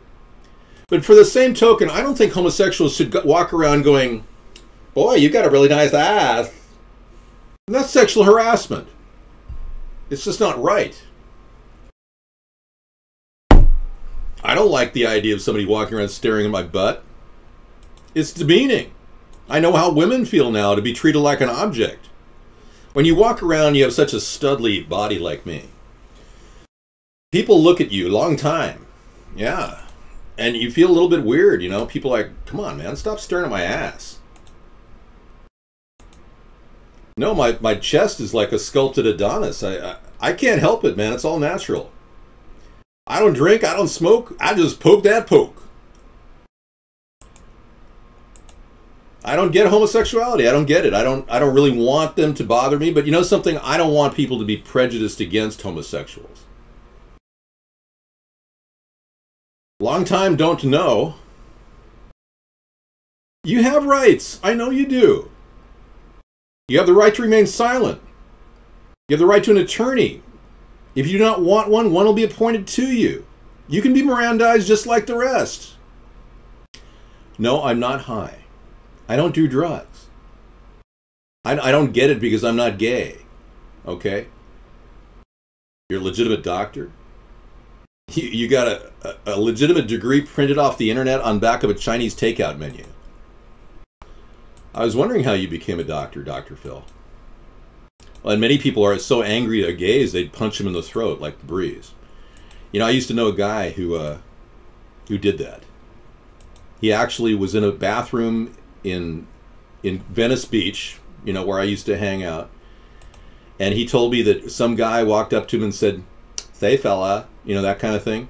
And he just flat out cold cocked him right there in the bathroom. I don't in any way support violence. I don't think that was an appropriate response to him hitting on you in the men's bathroom. So I didn't tell him that, but it's like, what do you tell a guy like that? I have met people that have beaten up homosexuals. Yeah. They think it's like some sort of a, you know, rite of passage to beat up gay people. I'm serious. It has a lot of gays, really? I did not meet hardly any gay people on Venice Beach when I was there for 2 years. I met a lot of people who were down and out, living on the street. Now Venice Beach is having a huge war, a turf war, between RVers and the local residents. People are trying to park their RVs on the streets because they live in their RVs, and local residents are going, "Hey, what's going on? Hey, what's up, Dave? Oregon bliss today. Tomorrow's going to be rainy. Bought some legal bud a few days ago for the first time. Want to see you two game it up again. Hey, Ryan Dog. Ryan Dog, have you noticed that they're dropping a lot of chemtrails in the sky above you over in Oregon? Yeah. There's a major story about the Oregon coastline. Reedsport and Coos Bay has been slammed with lithium. So if you're feeling kind of lightheaded, man, and, you know, whatever, it's not just the pot you're buying. Well, no chemtrail talk, come on. I got a NASA scientist on tap right here for you to listen to tell you that they've been spraying chemtrails for years. And you don't want to hear about it? I mean, what's wrong with you? Well, let's be clear. In these chemtrails, there's different kinds of chemtrails, as you probably know. Different trails at No, night. it's a real interview. Different trails during the day. The wind, how the wind in the upper atmosphere moves. Mm-hmm. In these chemtrails, there's different kinds of chemtrails, as you probably know. No, it's not fake. It's real. Different trails at night we use, and different trails during the day. The wind, how the wind in the upper atmosphere moves. Mm-hmm. In these chemtrails, there's different kinds of chemtrails, as you probably know. Yeah, I'll give you the whole story right now in just a second. No, the woman's right on. She's totally on it. Nothing spliced about it. You check the... We interrupt this show to bring you Donald Trump hitting on his own daughter. I'm kidding. He was casually remarking about incest with his daughter Ivanka in 2007 on The View. Check this out, everybody. I mean, he doesn't know what to say. He's so off. They can't handle the truth. You sound like you're talking Bev. Okay, here he is. See, I got to get that flipper back here, that thing he has with his hair. He has a big side part, doesn't he? Yeah, I'll work on that. Hey, so, Donald. No. So, Donald, come on, baby. We'll block Trump out of the video. Okay, we'll put something else in the video during the All right, Trump I'm episode. afraid to ask this question, but what would you do? Playboy put Ivanka on the cover of the Rolling Stone. Wrong. cover of the magazine, and she had not. This is going to be an interesting answer. He doesn't even want you to have a drink. I know it. So It would be really disappointing. Not really. But it would depend on what was inside the magazine. If she posed, it would be fine. But if they put her picture Yeah, on, but it depends on what goes inside the magazine. Well, see, that's her Inside the- gripe. That's right. this girl's gripe. And People there was nothing. assume there'll be nude photos. Right, you do assume that with Misleading. Playboy. okay, she. But if there the weren't, Playboy- you wouldn't have an issue with it then. If they were using her to... I don't think Ivanka would do that inside the magazine, although she does have a very nice figure. I've said that if Ivanka weren't my daughter, perhaps I'd be dating her. You know? Let's Jack Black handle this one. I mean, poor Ivanka has to put up with her dad. You know, you gotta love your dad no matter what. All right, thank you. You think Ivanka's too thin? She's a mother. I mean, she's amazing. I personally think Ivanka's a wonderful, wonderful person. I didn't think she needed to put up with this. Personally, if you want to get down to the nitty-gritty here, I don't really have a hatred toward the Trumps or anything about Donald Trump. I don't hate him, okay? When I call him a corporate pig, I'm just trying to call him out for what he is, okay? He's a blowhard, but the big problem is he's vying for the most powerful position of the presidency. I don't need new material. I've got better material than you could ever imagine. More people need to actually listen to the material I have. You wish he was your dad? That's nice, Walton. I don't have any contempt for the Trumps. I really don't. I'm angry that he wants to parlay his wealth and now take over the country. That's not something we need. I'm going to bring you a little video right now. Oh, tampons are found to contain Monsanto's carcinogenic glyphosate. Wow. And this is coming from We Are Anonymous. No kidding. Interesting. I had no idea they were putting herbicides in tampons. October 17th, the march against Monsanto took place, protesting their stronghold on livelihoods. But this isn't what this article is about. We all know about the news and scientific evidence surrounding Monsanto's use of cancer-causing glyphosate, an active ingredient of Roundup, on our food sources. What about other health products? Many people, over the course of evidence presented, have chosen to swap to organic foods as a measure of self-preservation. Unfortunately, a new study has exposed more damning evidence that glyphosate presence in other essential products, this time in tampons. According to a recent study, the University of La Plata has documented up to 85% of all samples of tampons tested contain glyphosate.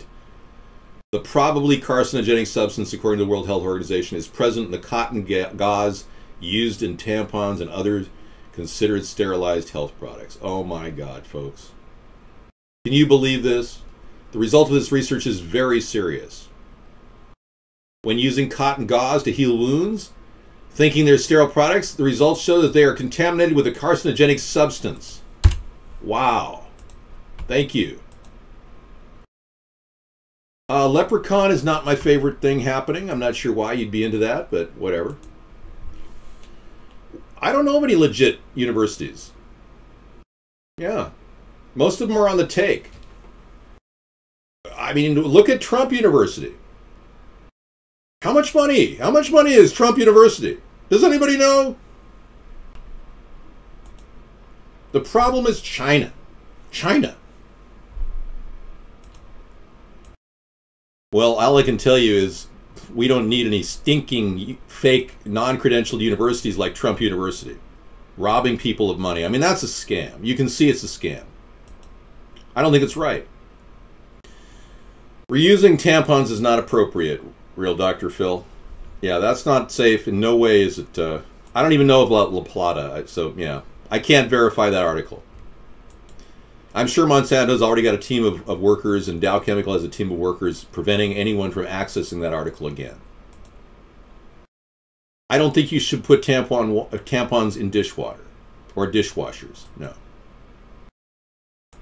I cannot tell you that La Plata is a legitimate source, okay? Yeah. I can't even tell you that Trump University is a legitimate university with a degree.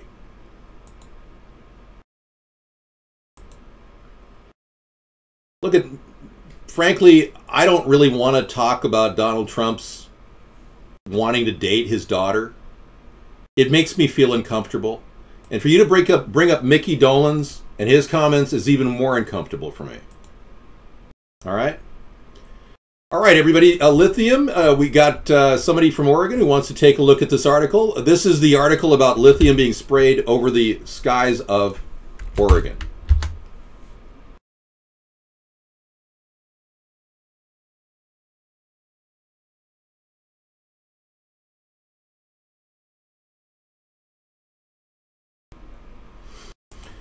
I had to sneeze there for a second because I got some chemtrails in me. My ionizers are not working. Oh, I forgot to turn it on. I'll be right back. I have to go turn on my ionizer. There's different kinds of chemtrails, as you probably know. Different trails at night we use and different trails during the day. The wind, how the wind in the upper atmosphere moves. In these chemtrails, there's different kinds of chemtrails, as you probably know. Different trails at night we use and different trails during the day. The wind, how the wind in the upper atmosphere moves. All right, thank you. I'm going to look now for the article that I just gave you a little video of. Now, you know that there's a nuclear reactor site that's melting down. There's an underground fire burning in a dump yard in St. Louis. It's 1,000 feet from a nuclear repository. That's a serious problem.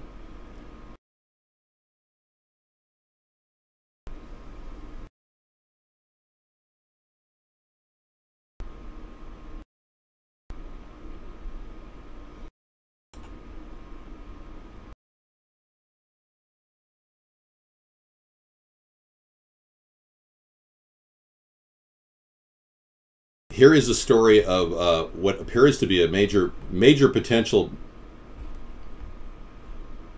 That's not the article. That's weird.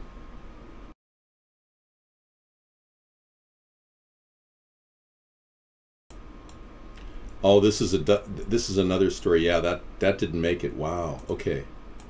Well, that link did not save. Okay.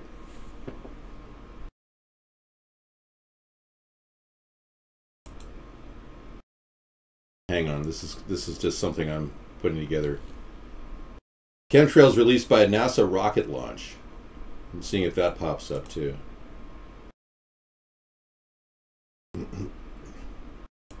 Here's the St. Louis landfill that's creeping out of control. I can bring that in. It's getting serious. 1,000 feet away from a potential nuclear radioactive waste site. This is the story I wanted to show just now while I get the other one ready for you. In St. Louis, fears rise as landfill fire nears a radioactive waste site. This has been going on a long time, and they literally are not even handling it, the EPA. I'm not going to play any 20-second clip of anything. They knocked me off YouTube for playing 8 seconds the other day. The Bridgeton landfill has been smoldering for a full 5 years, and for 5 years the people of St. Louis County neighborhoods surrounding the site have endured noxious smells released by the combusting waste. Now concerns about the fire, specifically about its proximity to a radioactive waste illegally buried more than 40 years ago at the adjacent Westlake landfill, are growing. Now they're 1,000 feet away right now. Here's that leak. David, I just arrived. What does war equal peace mean? Well, it's a question mark. The question is, do we trust people like Hillary Clinton and Barack Obama and Donald Trump to continue more war in the hope that somehow we're going to have peace? When you think about it, the logic isn't there. How do you achieve peace through war? The only way you can achieve peace through war is by decimating your enemy, killing off every last one of them, burning them to the ground in a cinder, creating an entire wasteland out of their country. That's the only way that war can possibly equal peace. But then again, you might have uncles and aunts that are living outside the country that hate you so much they'll be terrorists and they'll come and attack you. So you can't possibly achieve war or achieve peace through war. It's impossible. It's an understatement. All right, let's take a look at the chemtrail. Okay, this story I did not talk about, but I want to look at it. Okay, NASA has released 5 rockets containing chemtrails of aluminum. Now, we just heard a NASA scientist say that there are chemtrails released. Here's another article. This happened in 2012. That's right, for some of you who believe that this is not happening, it is happening. This is an actual release of chemicals published by NASA. And here's a list of that right there. They drop aluminum in the air. That guy admitted that it was lithium he was dropping in the air. And let me get you the link to that, and then I can move on.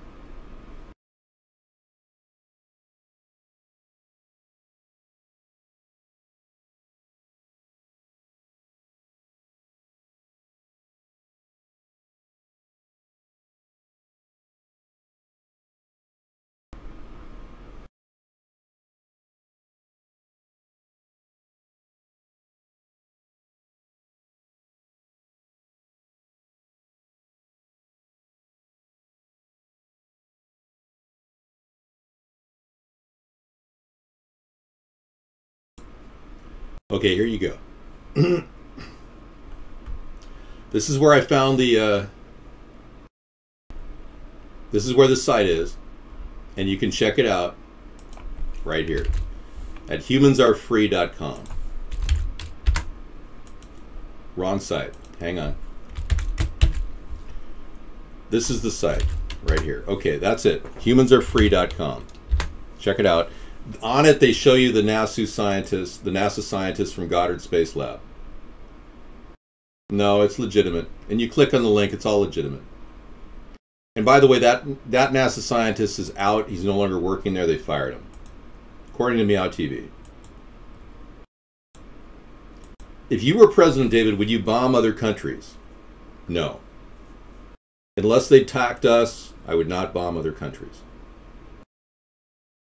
How about that for a commitment, huh?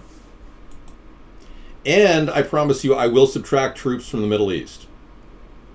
You're not going to get anything by bombing other countries unless they're attacking you. We would never bomb Mexico unless they attacked us.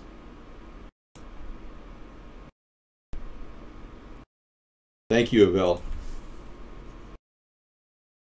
It's very kind words you said there.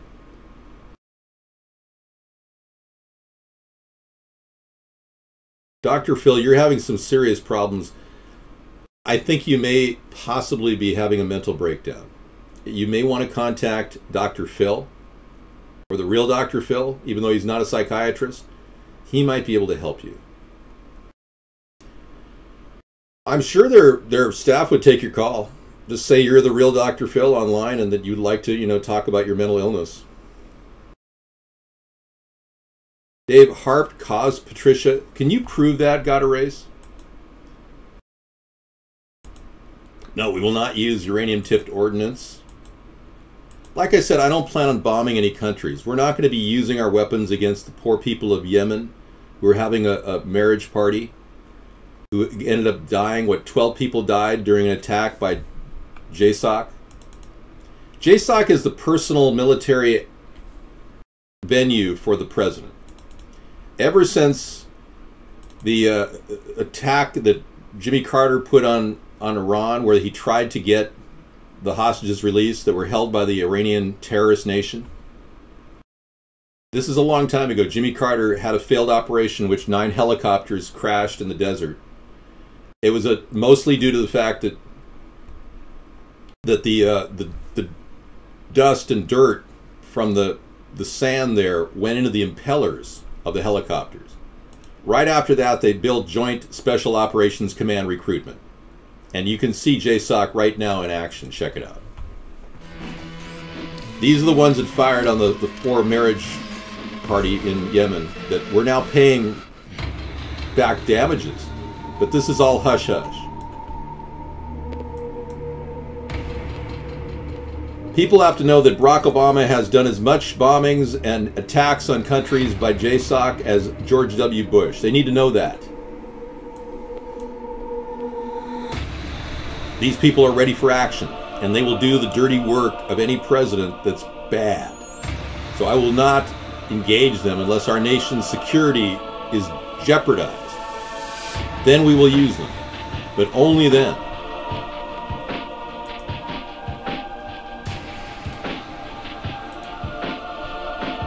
This is a recruitment video for JSOC. This is what they do. They are experts at winning war.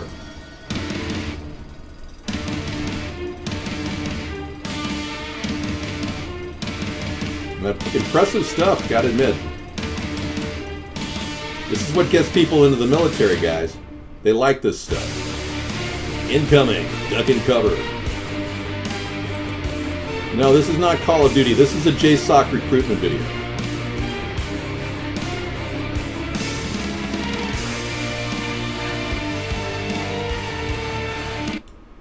All right.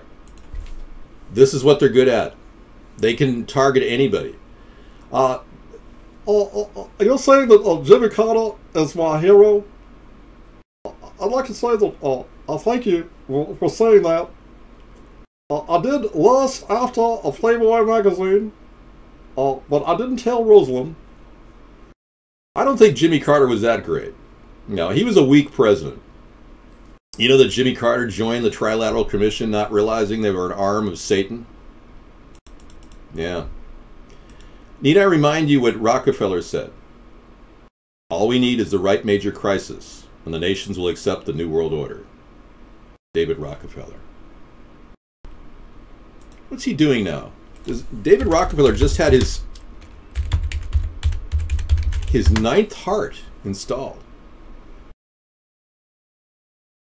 Yeah, he's doing pretty good. Here he is. He's a global world takeover kind of guy, you know. There he is after his 9th heart installed. Look at that smile. I mean, how can you dislike a guy like that, huh?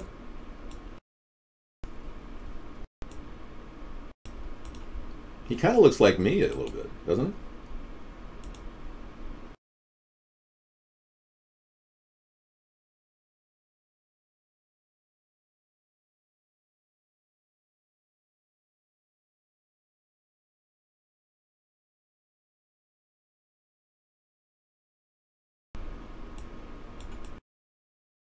Oh, sorry. Just making faces. But yeah, he has a very, very bad plan. He's put together a lot of bad people, like Henry Kissinger, our former Secretary of State. Well, you get to look like that when you're 99 years old. I'm not trying to spite him for his looks. I mean, you got to admit, for 99, he's looking pretty good.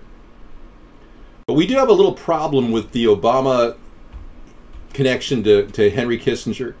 People don't realize this, but Barack Obama was trained by the Kissinger Institute. And he is essentially Kissinger's henchman. And David Rockefeller works collaterally with Henry Kissinger to maintain control over the dominance and the New World Order. Well, I'm 55 years old. I got a long way to go before I get to David Rockefeller's age. If I can look as good as he does at 99, I'll be pretty good. Benjamin Fulford has been hijacked by foreign agents, and he is no longer a person who speaks his own mind. Most of the videos he has produced may or may not be true, but his connection to the Red Dragon Society is well noted. We're not going to stand around and believe anything they say now. Benjamin Fulford used to work as a correspondent for Forbes magazine, and then he kind of went rogue and moved to Japan. We don't know what's going on with him. But if you believe what he's saying, maybe you believe the propaganda that they spool out. He kind of cites things from some unknown source called Source File, and no one knows where Source File is coming from. It looks like a CIA, talk point on the internet where they put disinformation. So I'm not really sure if we can trust everything from Benjamin Fulford at this point. Rockefeller's in the room because he had this big quote that we have behind me. All we need is the right major crisis and the nations will accept the New World Order. So this has been a plan they had in place for many years. My fellow Americans, I would like to say that the New World Order will be taking over your life, and you will be chipped with the RFID chips. Requiring everyone to be chipped will be a necessity, or you will be sent to the FEMA camps. Thanks, Henry. I didn't realize you were up and around. Why don't you go back to bed? You know, I never made a donation to any right-wing, satanic, or supremacist organization, so I don't know what you're talking about. Obama was actually scarred in the operation when Hillary had her final PCB installed in her head and her arm went bonanza. Wow, did you see this, folks? So you're saying Hillary and Barack were together when she had her PCB installed in her head? Guest 725, do you know something we don't? Because sometimes we get weird guests in our room that want to talk about the truth. Sometimes there are Illuminati people that come in and want to just say, hey, dude, you're onto something big. Let me tell you. What do you know, 725, about that operation Hillary had on her head? We know that Barack Obama has a scar. We know that it indicates some sort of a transhumanist implant of some sort. Now, I don't want to make a big deal about the scar tonight, although it is the after show and I do talk about it. Barack Obama trained at the Kissinger Institute For him to have a scar in his head is kind of irrelevant. You missed the Kissinger impersonation, yes.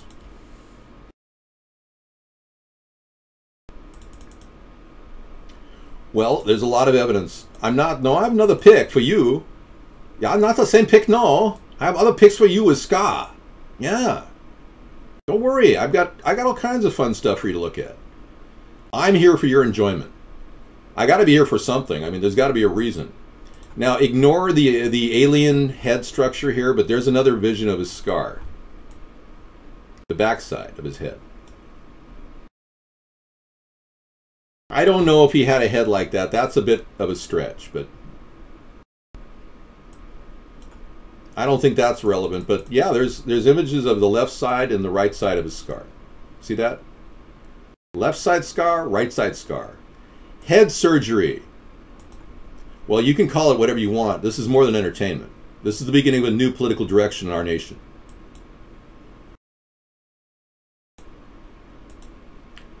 Well, a person in the 1% are lying when they have tiny ears.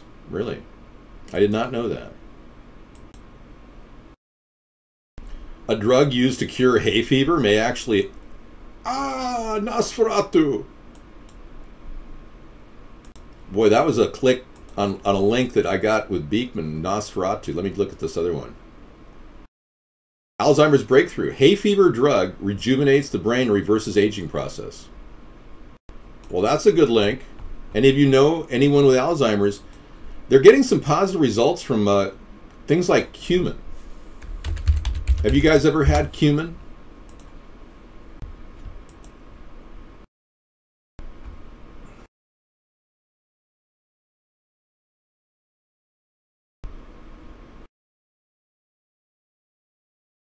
Oh, here is a we have a cameo appearance of Rockefeller here.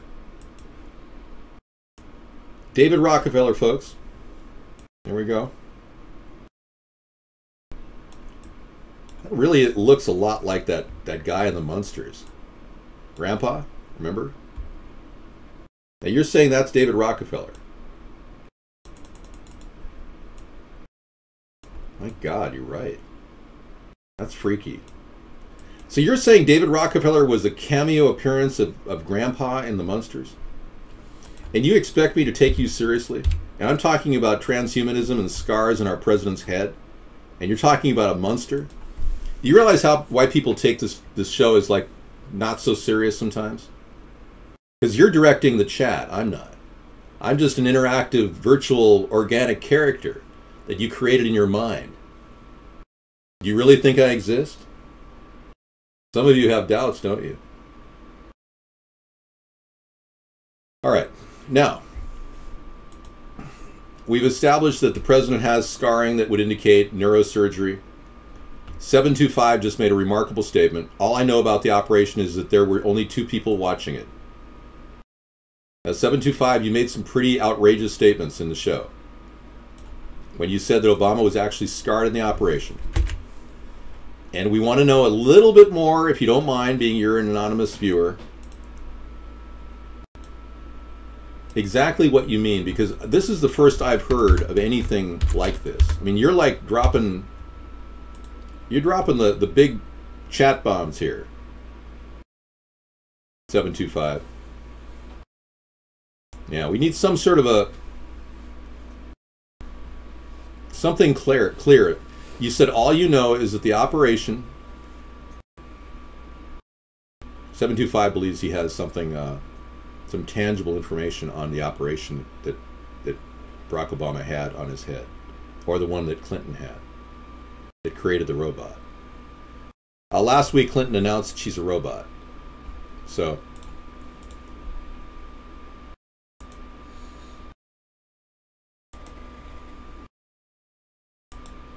we don't know why, but Vanity Fair article is certainly worth looking at. If you haven't seen it already, let me bring it in. Thanks. Let me get rid of this stuff here.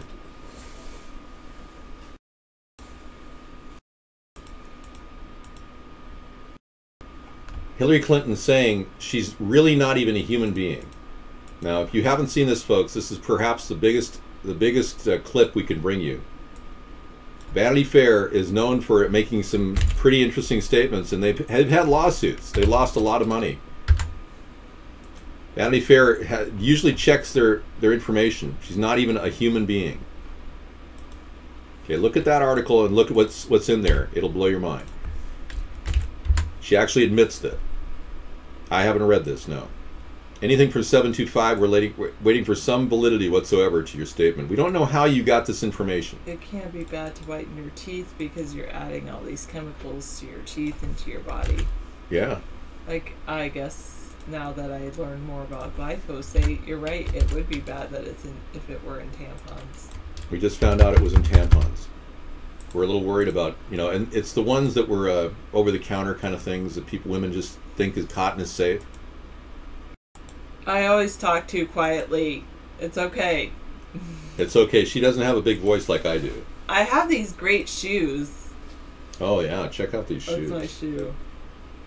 For those of you with a shoe fetish, this is a really cool shoe. It's made by Clark's. Let me tell you a little bit about this company. They bought up my family's shoe company that my family built back in the 1800s.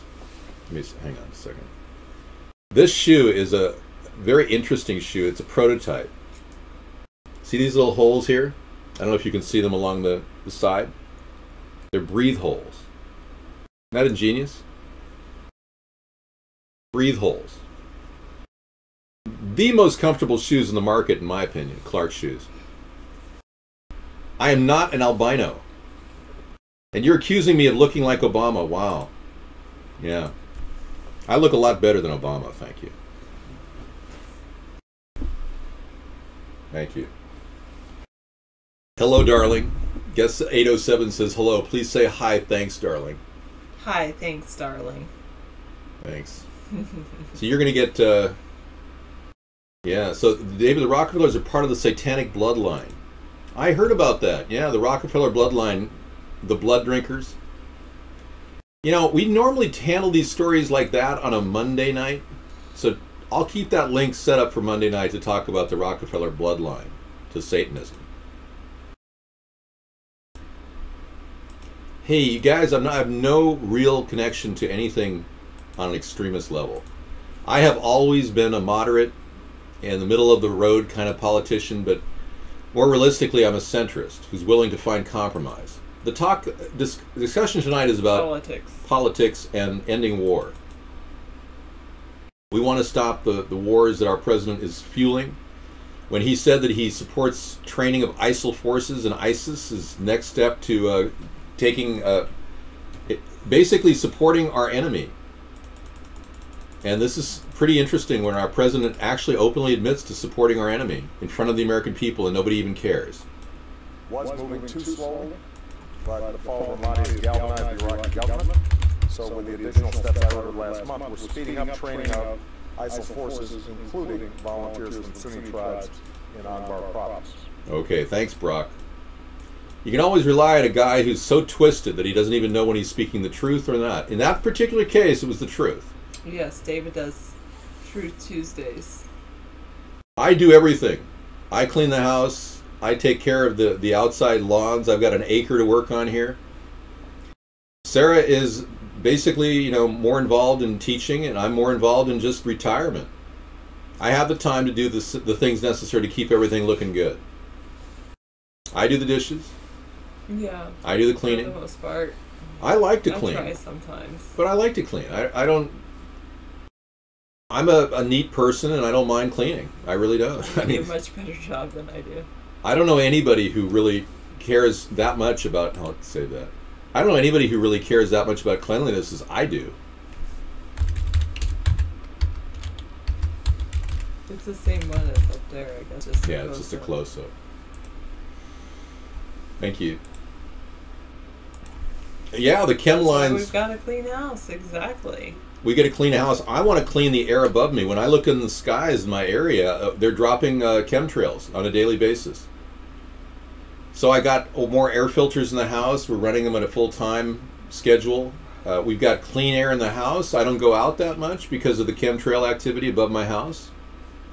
I'm really upset that they're leaving. Today we drove out to Mount Vernon, which is a kind of an area 30 miles away from our island where we live. We cross over a beautiful bridge getting there. The area we live is absolutely stunning, gorgeous.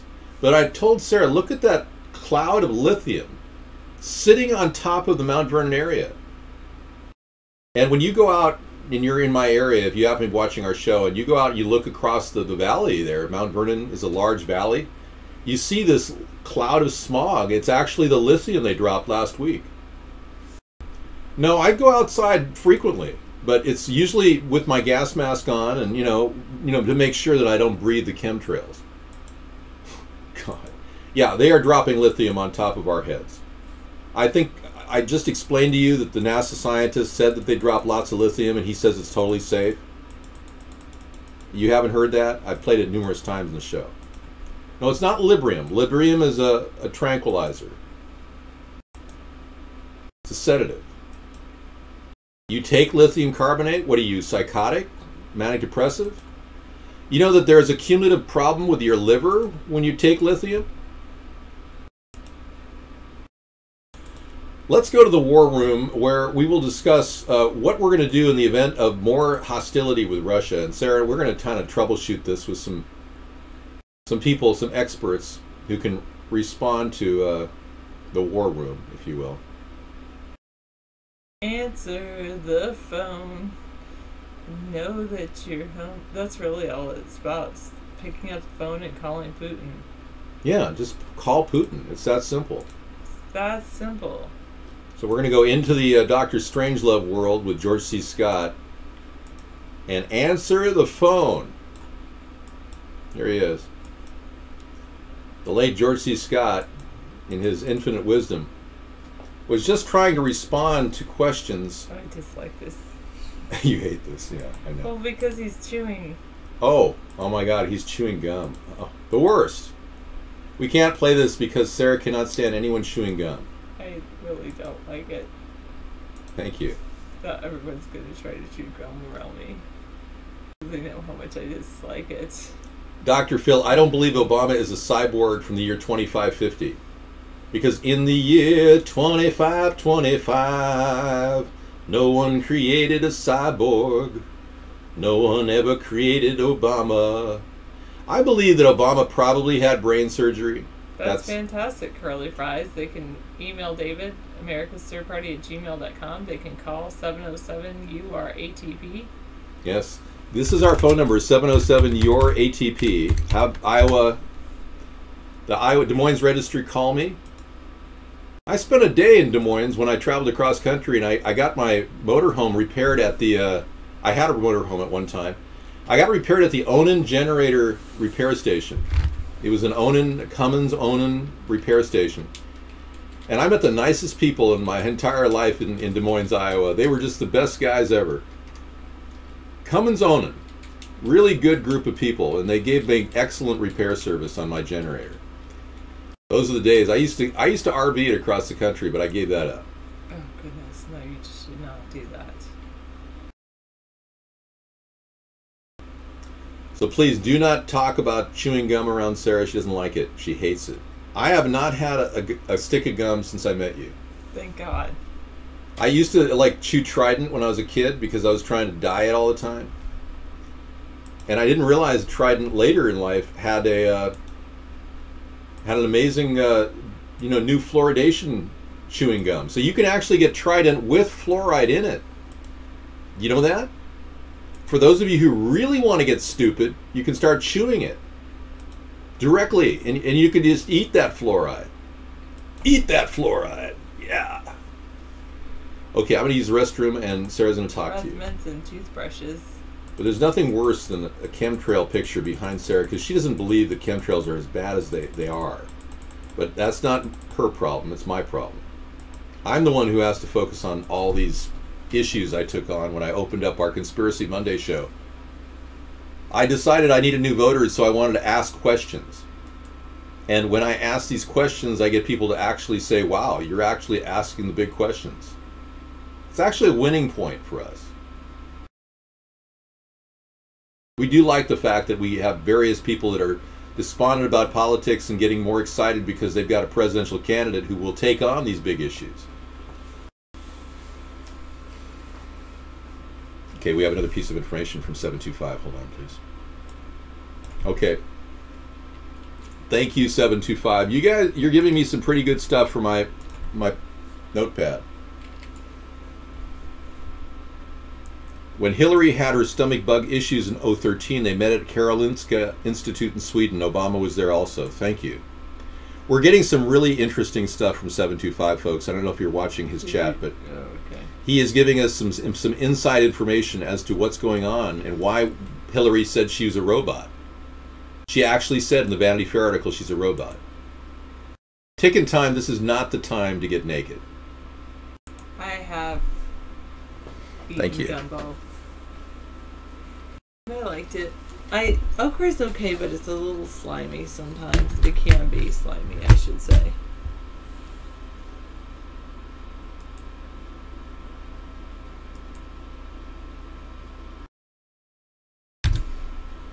Alright.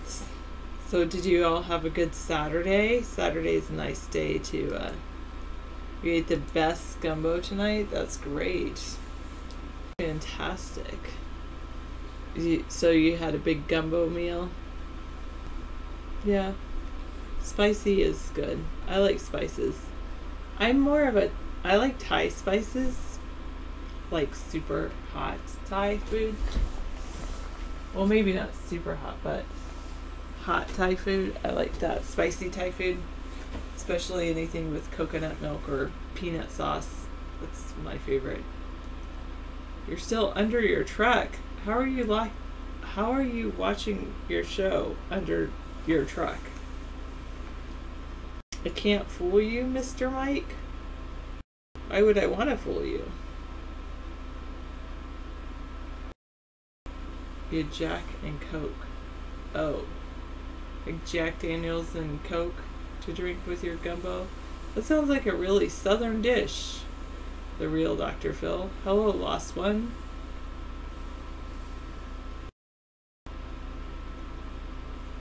You have a laptop in your garage. Are you... So you're listening to me and you're working on your truck? Is that what's going on? 39711? Oh, you're talking about the half fakes on here. We're trying to fool you. Okay.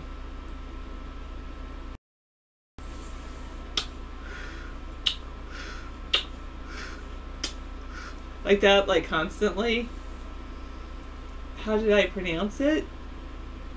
Jack Daniels and milk? Hey, 937. Not a whole lot. I'm the same old, same old. I believe you're true and nice too, okay?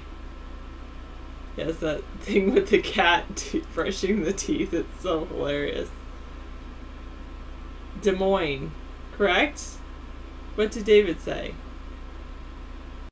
Did I pronounce it correctly?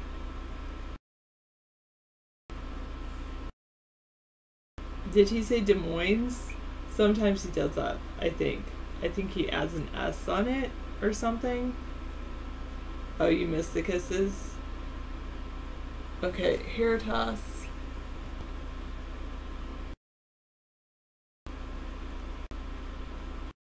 Let's take out my hair tie to do a hair toss. Like that.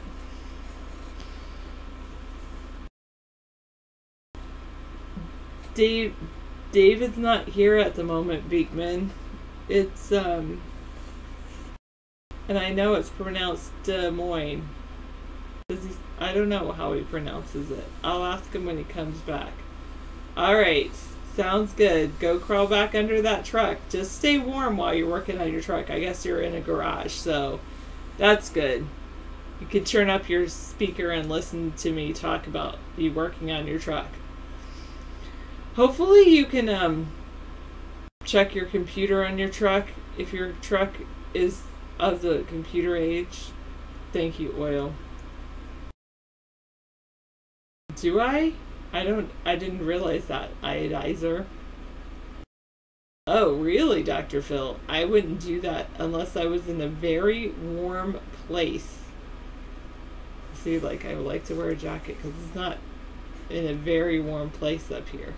I know, Beekman, you missed David. He'll be back. Don't worry. Just take like a 10-minute break. Go walk around your house really quick, Beekman, and David will be back. I know Beekman really enjoys David. Well, we can have both for life. That's good. Yeah, I like Amber, but she's more like I asked for. What's that? Your leg on the chair. Let me see. What? The squeaking sound? Yes. No. It's not my leg on the chair. Here. There we go. That's better. Yeah, you'd be hecked even if I were just like... I know. Did I say it correctly, Beekman? I said Des Moines. Now you may not have a lock in my hair. I can blow it back, Gabby. Your mother's truck has sensors on it. When a person walks in front of the truck, it turns the warning symbols turn red. But if she gets too close to a car, it turns green. That's hilarious. No, I'm not going to do a show on Sunday. I like my Sundays too much. Yes, it would be the lack of catnip.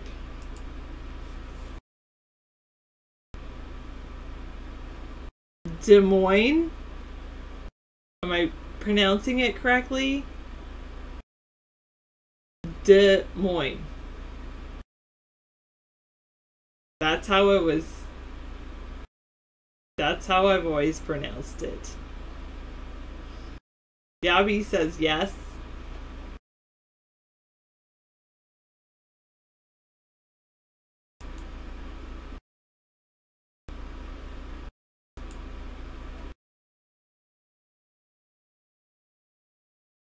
Yeah, no Sunday morning show. Not gonna happen.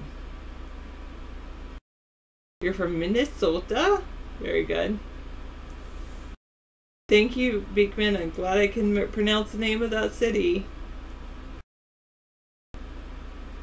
Your neighbor's home burned down? Oh, Dr. Phil.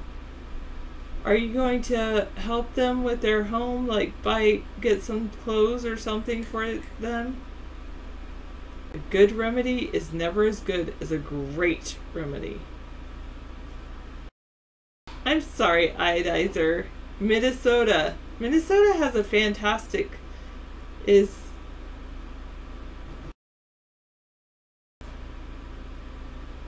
Minnesota is a fantastic state. I've actually been there. David and I drove by the big hospital you guys have there. I know, but my cat, she was sleeping on my lap in the other room, and now she's still in the other room. Oh, is it one of those karma things, the real Dr. Phil? I thought he did. Yes, the Mayo Clinic. Yes, we drove by the Mayo Clinic. And David, yes, Rochester, Minnesota. Yes, actually, you know, yeah, David's family, I think, lived in Minnesota for a little while. You went to high school in Rochester? That's pretty cool. I wonder what years you went to high school there.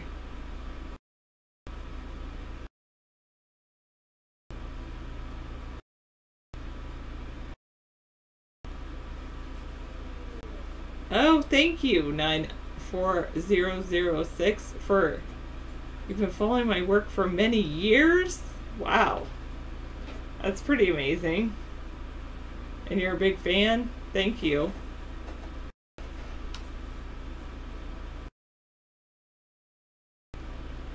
Thank you very much.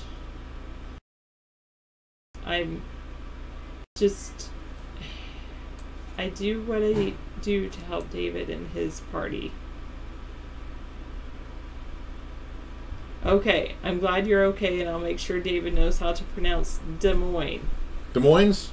It's not with an S. I know. I just piss everybody off whenever I say Des Moines. Yes, well, we don't want to upset people that live there that are going to vote for you. Well, you know, it is the only area that eliminated fluoride from their water system. You know that, right? Yeah, so they walk around and they don't say the S. Because they don't have fluoride. Right. Thank you. No fluoride in Des Moines, everybody. I'm of course very sorry I said Des Moines. Thank you. I'm sure you'll forgive me. What did Portland, Oregon voted down fluoride last year too. Oh, that's good. A lot of people are waking up, Ryan. Nice. I just sent Ryan. Did you get that link? David does not hate Minnesota. I like Minnesota. That's why he thought it was being like my family came from here. Fun thing by saying that. He was trying to be like the natives when he said that Minnesota that way. Minnesota. Yeah, because he knows that there's a lot of Norwegians that live out there. My mother and father lived in Minnesota and went to college there. They actually spent like 2 or 3 years in Rochester. My parents did. Then they moved out here to the West Coast. My family lived in California for 35 years, and then we moved up to Washington for 20. I've lived here. So. I think that the economy is changing. Yeah. Beekman. I think that a lot of traditional places of employment no longer need the same iodizer type of workers that they did in the past. I do think that there are jobs available if you're willing to educate yourself and if you're willing to follow protocol, you know. Go do the right thing. You know, if you guys want to get a real good job, you can get a real good job. You just have to commit yourself to what you need. You need your degree. You just have to ask yourself, how can you help other people? Right. If you're able to help other people, you can get a job helping other people. How do you can help other people? If you become more of a selfish person who just cares about yourself all the time, you're not going to be able to get a job. If you become like someone who is helping other people, like a servant. Oh, okay. Not a servant like, oh, I want to do everything you want me to do, but more like, I'm here to help you. Yeah, it's probably pretty easy to find employment. That's my theory. Yep, I agree. And yes. Well, you know, a guy by the name of Mike Rowe went on Sean Hannity about a year ago. You know, guys know who Mike Rowe is the guy who wears a hat. Right, there are some jobs out there that people don't want to do. Like, he's known for the dirty jobs, Mike Rowe is. Yeah, and he feels that if you're willing to work, you'll get a job. And Mike Rowe does everything he can to, you know, encourage people to get work. There's 3 million jobs out there right now, Sean. There's 96 million people without a job, but there's 3 million ready to go. Ready to start working. Now, if you're willing to get your face dirty and get scum and sewage all over your face, you can get a job working in trenches right now. So, like I said, 96 million people out of work. There's 3 million jobs. You do the math, buddy. I look like the manager at KFC. Wow, that's pretty good. But there's also jobs in different areas, like the tech sector, but really it comes down to what service can you provide to others, and what that's what, like, being a servant kind of thing. That's how can you be of service. So you're right, and if you have a niche that you really like, if you like being of service, it's probably going to be not too difficult for you to find work. Yeah, you find your niche, you know, whatever it is. So but it is yeah. I'm just going to try to find your my niche niche. is cats, so you could probably, help at a cats. WAIF, you could help execute cats with inoculation. At a veterinarian's help them die. location. Well, you could work at WAIF and maybe, be one of those people that kills all the cats that go in there. Yeah. There you go, right there. There's a David Mike Rowe. Whoa, that's so weird. Yeah. So there's lots of jobs out there. You just got to be able to work it, you know? All right. I Thanks for don't coming know in. about that 266. David has a lot of, Please stop. What? If you want to work, you can work. How do you think I got Mike Rowe's impersonation down? Huh? You think this was easy? This took years of constant hard work. 4310, can you get a lap board? If you don't have a lap board, put a binder under your laptop. You need to take your laptop off your lap. Could someone vacuum? Radio frequency near your wonderful Yeah, don't put lap. Don't put our frequency near your body, folks. If you didn't realize that, this is what happens. This is what happens when you do that to a person, if you know what I mean, Larry. You know, this is what happens. See what happens when you do that to somebody, Larry? Flipping out. The Tell me about freaking it. out. Guess who did this to you? It's You me. did? Me. Had to be me.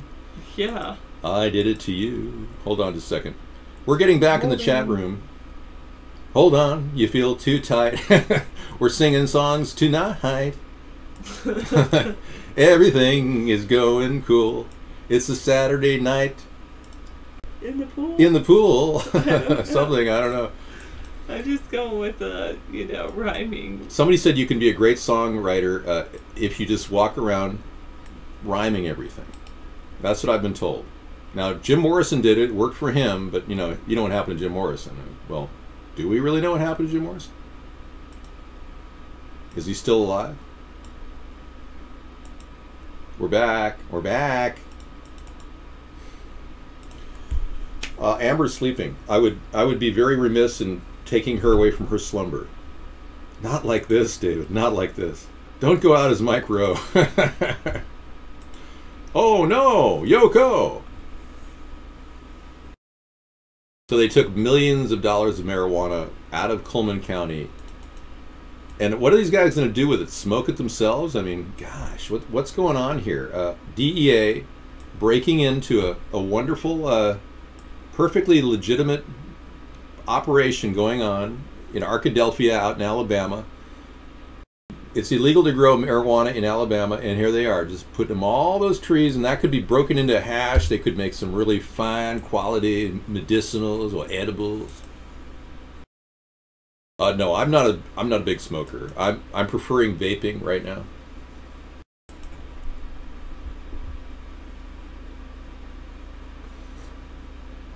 I don't think smoking is good for you. It's resin and tar and cigarettes, and it's bad. I don't believe the garbage that California is talking about how dangerous vaping is. I really don't. I don't buy that crap. The reason I don't believe it is because California has lost a tremendous amount of revenue from cigarette sales. As more and more people are turning to vaping, we're seeing almost a complete drop in the tax revenue that California and other states, Oregon and Washington, are concerned about this too. So you're seeing a lot of rhetoric talking about the dangers of vaping, but it's not necessarily bad. Vaping.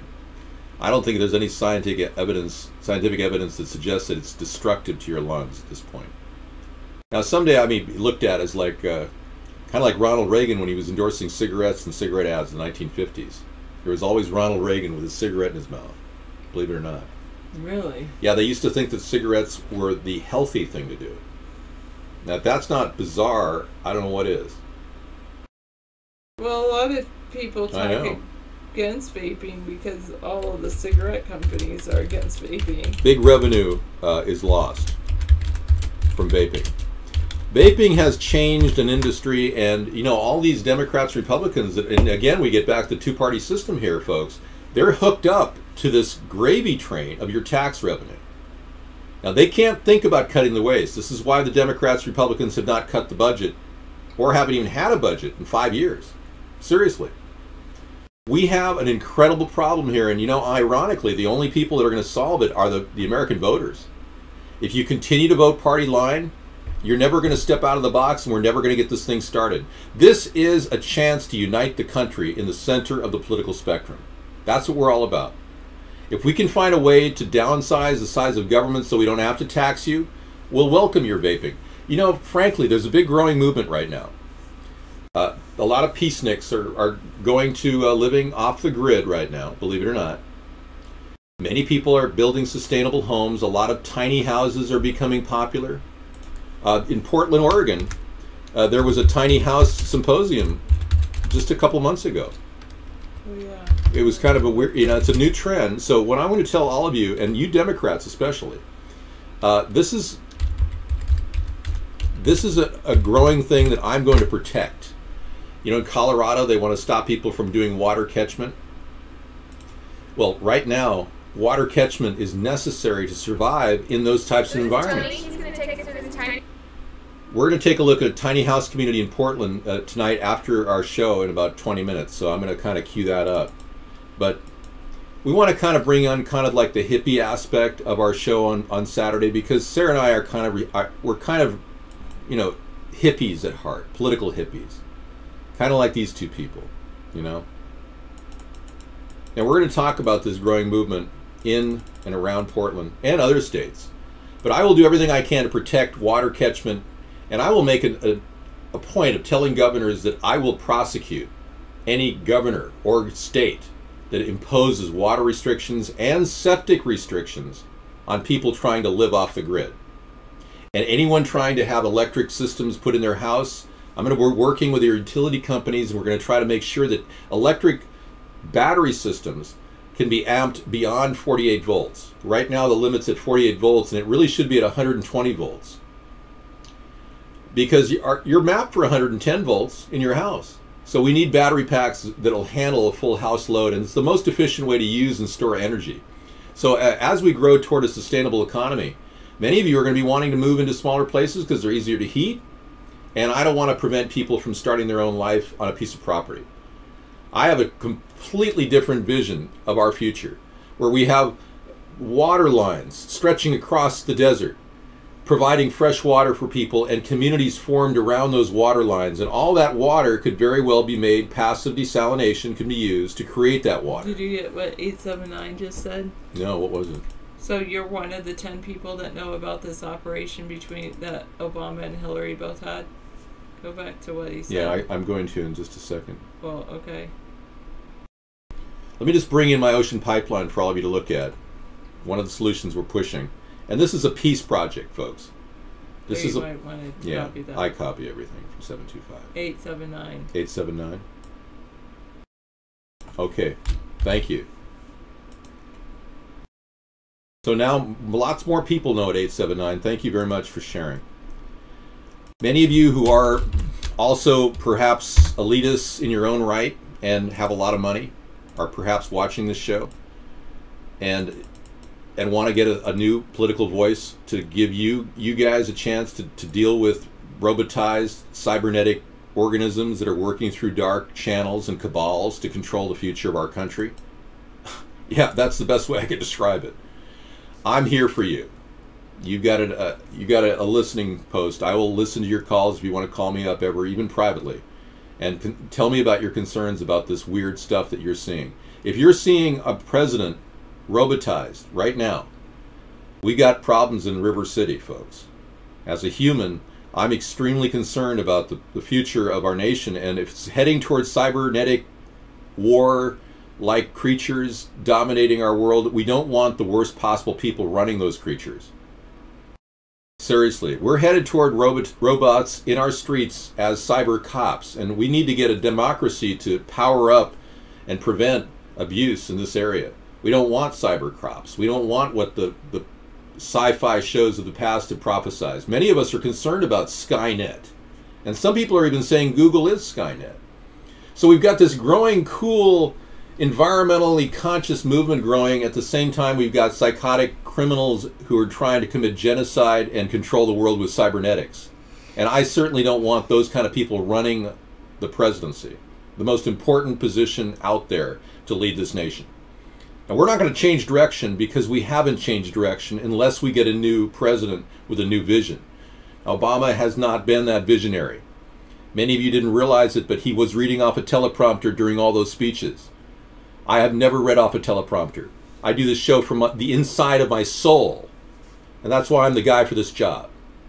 We need to direct our nation toward what we as a nation need, not what foreign nations want us to do around the world, starting wars in Syria or Ukraine. Absolutely. Or anywhere War else. does not equal peace. Good night. I'll see people on Monday. Thank you, Sarah, so much. Thanks. I think I got my scarf from that guy. Really? I don't You know. look familiar? I have a red scarf like that. Yeah. It's pretty cool, yeah. Mine's a little bit shorter and wider, but it's... Very cool. Yeah, Sarah's going to take the night off. Pick possibly a survivor. We may have missed a whole season, Sarah. You know? What? We may have missed a whole season on Survivor. It may still be available, so. It probably is, man. Because we're done with Walking Dead. We have to wait for the new season that you guys have seen to come to Netflix. Yeah, we're kind of stuck on the last area of Walking Dead now. We're kind of left with a really good feeling like I want to see more kind of thing. Okay, let's take a look here. This is the Ocean Pipeline Project, and it can very well power up and create fresh water without having any fossil fuel burn whatsoever. These modules are the kind of things we're going to put out there across the area of California, the Salad Bowl, Kern County area. I heard the FBI was trying to request a DNA test from Ancestry.com. No way Jose's got that story here. Yeah, I heard about that. Yeah. Well, I'm a big supporter of off-the-grid living, and I want to see this pipeline right here produce family homes anywhere in the country that's got water.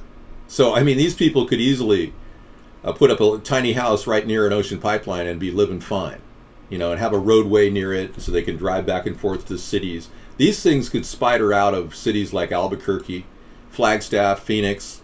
We could run water all the way across the desert on into the Midwest and desalinate as we go. So this is a type of ingenious innovation that could very well power up humankind across the globe, with or without weather situations changing. So even if you're a person who believes in global climate change or you don't believe in global climate change, it doesn't really matter. This is a plan that will produce fresh water, which we all love, which produces food, which ironically can produce the prosperity that our country needs. Now, this is something we can export to other countries too. And we can actually get people around the world to get excited about this. And as the more I talk about it, the more I realize this is actually a plan for global world peace. It's not just a pipeline. It's an actual plan to actually solve people's biggest problems, fresh water. That's huge. That's what this world really needs, is lots more fresh water. And we have a kind of an equation I've worked out where if you have plenty of water, you have food, because you can grow food with plenty of water, and then you will eventually have prosperity. And prosperity will eventually lead to peace. That's what I truly believe. So the pipeline project is all over the coastline area. We're going to be running these kinds of things everywhere we can to position solutions to everyone's water needs in every area. These modules will be up and running. This kind of unit would run $25,000. It's pretty cheap, including the solar panels. I mean, I'm trying to get this whole thing down to a very affordable set, so we can actually get this stuff rolling out and get these things built rather quickly. They all are built on modular construction, which is a way of stacking things and putting them on rail carriers or freight liners or trucks and getting these things out there rather quick. Okay, we got a story from Blacklisted News. Let's see what this is. I'll tell you about the desalination process in just a second. And then I'm going to go on and talk about my plan for Iraq, the weapons-free safe zones. Oh, here we go. The police are using 200,000 garbage trucks and possibly 300,000 people to spy on Americans. Wow. According to an article in Popular Mechanics dated November 2015 in a section called Great Unknowns, a reader submitted this question. How many operated garbage trucks are there in the United States? And all things considered, we think a reasonable estimate would put the total number of garbage trucks somewhere around 2 million. Popular mechanics admits they are using figures from 01 and the number could be higher. Doing the math of only half the trucks, 100,000 of them, so they meant to write 200,000, but it says 2 million. That's weird. Anyway, using the math, only half the trucks use a single driver to save money. That's a total of 100,000 garbage men, which leaves us with 100,000 garbage trucks remaining. If you figure they use 2 people, a driver and a loader, that adds to 200,000 garbage men. This brings the total to roughly 300,000 spying garbage men. Okay. Republic Services calls their garbage spying program "We're Looking Out for You" and claims it's a crime prevention and safety enforcement initiative that enlisted the active participation of Republic Service drivers in cooperation with law enforcement and emergency service drivers to reduce crime and maintain neighborhood safety. Wow. Big brother. I gave up garbage service completely many years ago. Yes, the next president will have to prosecute the people who staged and covered up 9/11, Sandy Hook, Benghazi, Oklahoma City, and abolish the Fed, and confiscate all their stolen wealth and hang them all. Thanks, Richard. You know, you could write copy for the presidency. Do you want to submit yourself as a speechwriter, possibly? You may want to send your resume. The free energy technology must be released for all humanity to use free of charge. I agree. We need to get big oil out of this scenario. We need to carry a beautiful golden chalice of great possibilities forward. Because frankly, the American people are so down in the dumpster. They really are feeling kind of down. I know that. And maybe it's due to whatever we're breathing. I don't know. But I can tell you the sentiment of the American people is really down. We need an optimistic president who's willing to prosecute the malfeasance that has been committed against our nation. Now, I'm not stopping there, Richard. I'm looking at healthcare workers having committed crimes against humanity by overcharging and gouging people financially. We're going to be looking, you know, right now we have medical review boards in every state, but they're not doing anything to stop medical malpractice. I mean, it's a Band-Aid what they're doing. I'm going to go after all the abusers, those doctors that are public health doctors that are making $800,000 a year, that work at nonprofit hospitals. There's a guy in Seattle that works at a nonprofit hospital. He's an administrator. He makes $845,000 a year. Bye-bye, Ms. Hatsuni. He makes $845,000 a year. This is something that is a public, or it's a nonprofit hospital. They're supposed to be tax exempt. This is a crime against the American people who go in there with their family and get gouged with a $15,000 a day bill. So there's a lot of things that need to be redressed, not just the things we talked about with Benghazi. Abbottabad, did you mention Abbottabad? Yeah, you forgot Abbottabad. We need a redress on Abbottabad. I don't believe that Osama bin Laden was killed there. I'm fairly sure that the imposter they put in there was not Osama bin Laden. The reason why I believe that is simply because we haven't seen a picture of his dead body. They never showed it. And there's been no real evidence that Osama bin Laden actually died at that time. Whether he died at all, I don't know. I can't tell you. But we have even bigger problems, Richard. You just came in the show. We have been talking about the next stage in our evolution. These psychotics have decided to install a brain chip in certain people. And they're planning on doing it to the president in the future. And they've already probably done it. Last week, we had a reminder from Hillary that it's kind of sad, but Vanity Fair has the story. Hillary Clinton is a robot. And I didn't want to have to talk about this, but hello, Smokin' Jay. Welcome.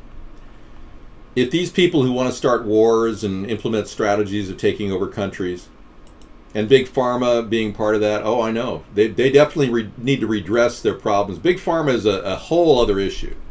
I'm going to sidestep Big Pharma and a lot of the big corporations initially by starting a 24/7 Andromeda strain team to target and find the cures to cancer. I'm not going to have people working 8-hour shifts when we've got people dying in hospitals right now of serious cancer that could be prevented. And if there is some sort of a suspicious ingredient in the vaccines called nangalase, and it's leading to the death of holistic doctors who know about this, I'm on that too, Richard. Thank you. But this is perhaps the most telling and disturbing statement I've ever seen from a presidential candidate in the history of our nation, aside from Donald Trump saying he wanted to date his daughter. This is a story that is almost hard to even comprehend. Most of the Democrats I've talked to have said, no, she's kidding. I don't have a lot of time for this, but I'll leave the link for you guys. She said I'm really not even a human being. A person had actually said she was not sweating at all in Iowa. I said, how do you do it? How do you do it? And the story actually went on and talked about a conversation that happened between Hillary Clinton and one of the people that are blogging here with her. And this is how it went.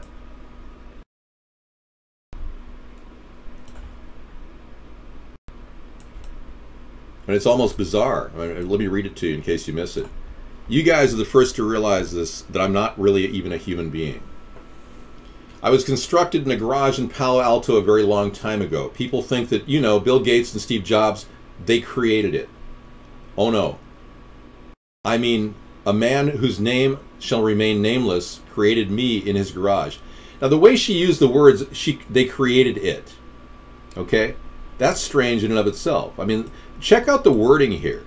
If this isn't cybernetic wording, I don't know what is. So this guy, this podcaster, another round said, are there more of you? And he says, I thought he threw away the plans. At least that's what he told me when he programmed me. That there would be no more. I've seen more people that kind of don't sweat and other things, and that makes me think maybe they are part of a new race that he created. The robot race. I mean, even the syntax here. This is weird. And then you go on, he went, so there's a cyborg army, is what you're saying? And then Hillary responds, but you have to cut this. You can't tell anybody.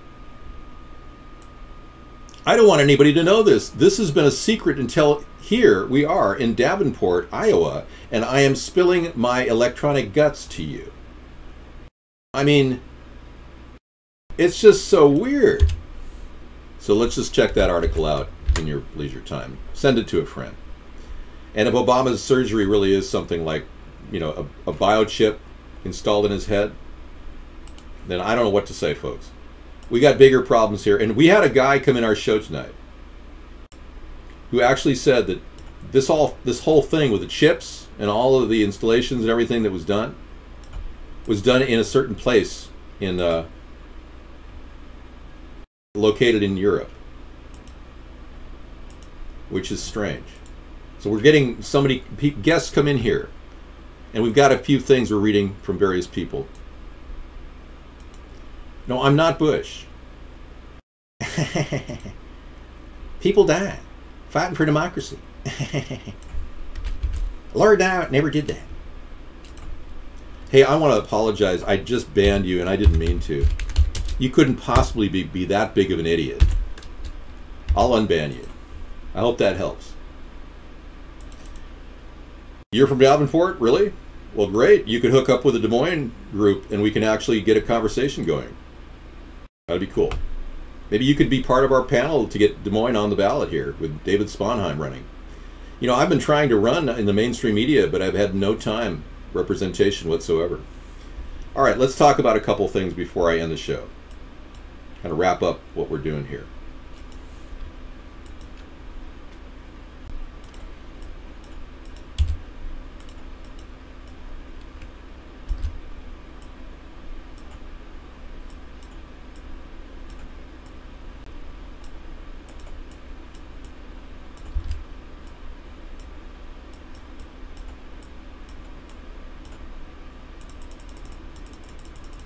All right. This is the Ocean Pipeline Project. You can go check out oceanpipeline.com, and we have a full description of how we want to implement this plan. This is seawater in here. in the middle. It's actually designed to be desalinated. So what we want to do is pump seawater into these modules. And these are polycarbonate modules, very thick, can withstand a lot of abuse. You can't break these things with a BB. You'd have to use a high caliber weapon to crack them. They will, sunshine goes inside, and then it heats up the whole area. The seawater in the middle is fairly shallow. It's about this deep. We don't need a lot in each module. It's just, like 20 gallons would be adequate at any given time.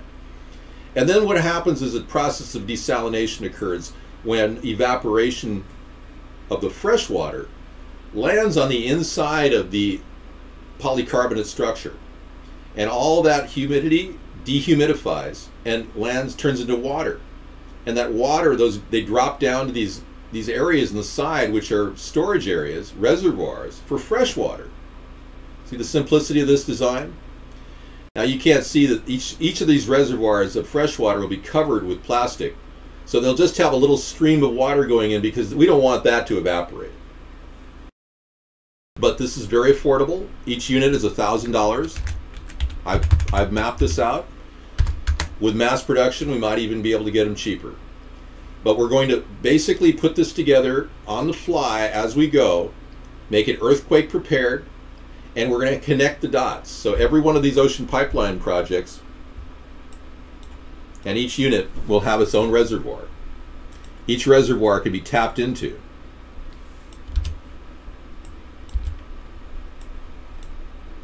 But here's a typical project right here. Hey guys, I'm down here in the basement. We're going to tap into this thing and basically set these things up with the solar panels powering the water through them, and they go from pipe to pipe. So we can create a matrix, and we can actually build this thing out, and ultimately have a huge amount of desalination going on wherever we are. Now the windmill is another addition. And we always can rely on some sort of source of energy this way. And when the energy isn't rolling, the water just sits and evaporates. So it's not like the end of the world when energy isn't rolling. When the wind isn't blowing or the sun isn't shining, it's not like the end of the world. We're just slowly pushing water through chambers. But we're gradually becoming a storage area of fresh water. And this water can then be stored and used for drinking purposes. And like I said, if we add water to any desert area with the right farm animals, we could actually create an amazing... I can't get on the road, Richard. We don't have enough donations to get on the road. Yeah, it takes a lot of money to campaign at a good level. I can't... We're going to do this from our house, but thank you. We don't get hardly any donations, so it's very difficult for us to finance a road trip, especially considering everything is published quarterly with the FEC. We are 100% FEC compliant. But this concept is something that could be deployed anywhere in the world. Now, I'm going to now segue to my discussion of the weapons-free safe zone concept, which I think is pretty front row center in my foreign policy. No other candidate has this plan.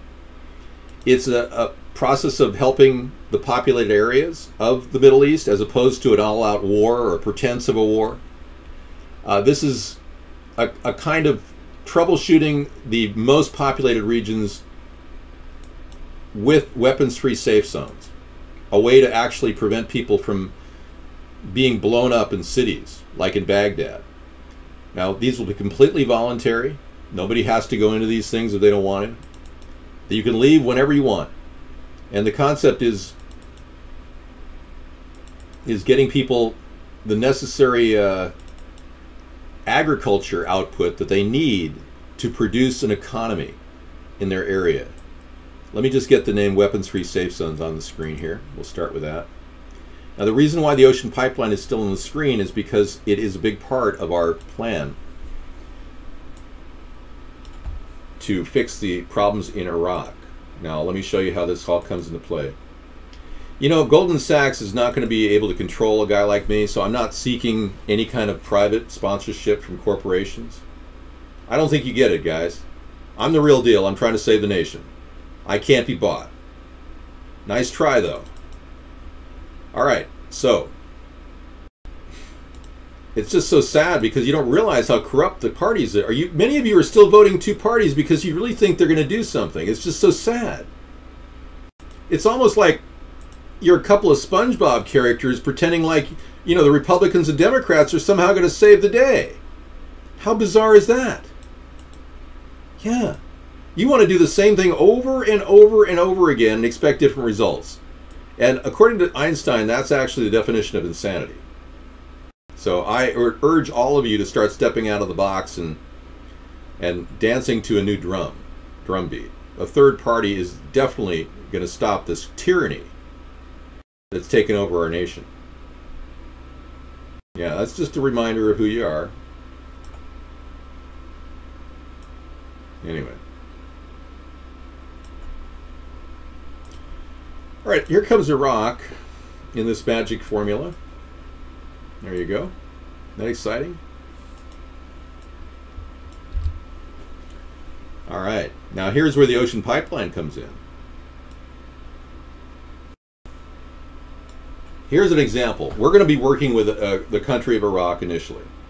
As you can see, we've got the Persian Gulf down here has a lot of water. See that? And yes. And we've got a lot of water there, and what I want to do is tap into that water. So imagine this. Imagine an ocean pipeline that goes right through here like that. Much like the one behind me. All right? And imagine also me planning on building a rail line as well. So we can run a railroad through here. Okay? There's a little area right here. You notice how there's no ISIL or ISIS forces in this area? Because this is a map of ISIL and ISIS forces. This is a fairly safe area. This is safe zone number 1. Okay? You see this area down here that's so very, very, very unattended by anybody? This is a marshland. This is fairly easy ground to work with. We could create the safe zone number 2 here, near Basra. Okay? We are going to need a fence to guard both the rail line and the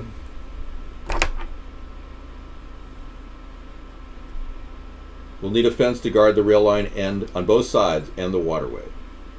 Okay, we'll probably end up needing an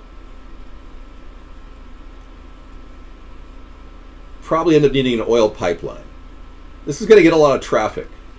Okay? Are you getting the picture here? There is a lot of oil here that is poorly being managed right now, and Halliburton didn't do diddly squat to fix the problem. All right? We have a need for some of that oil. All right?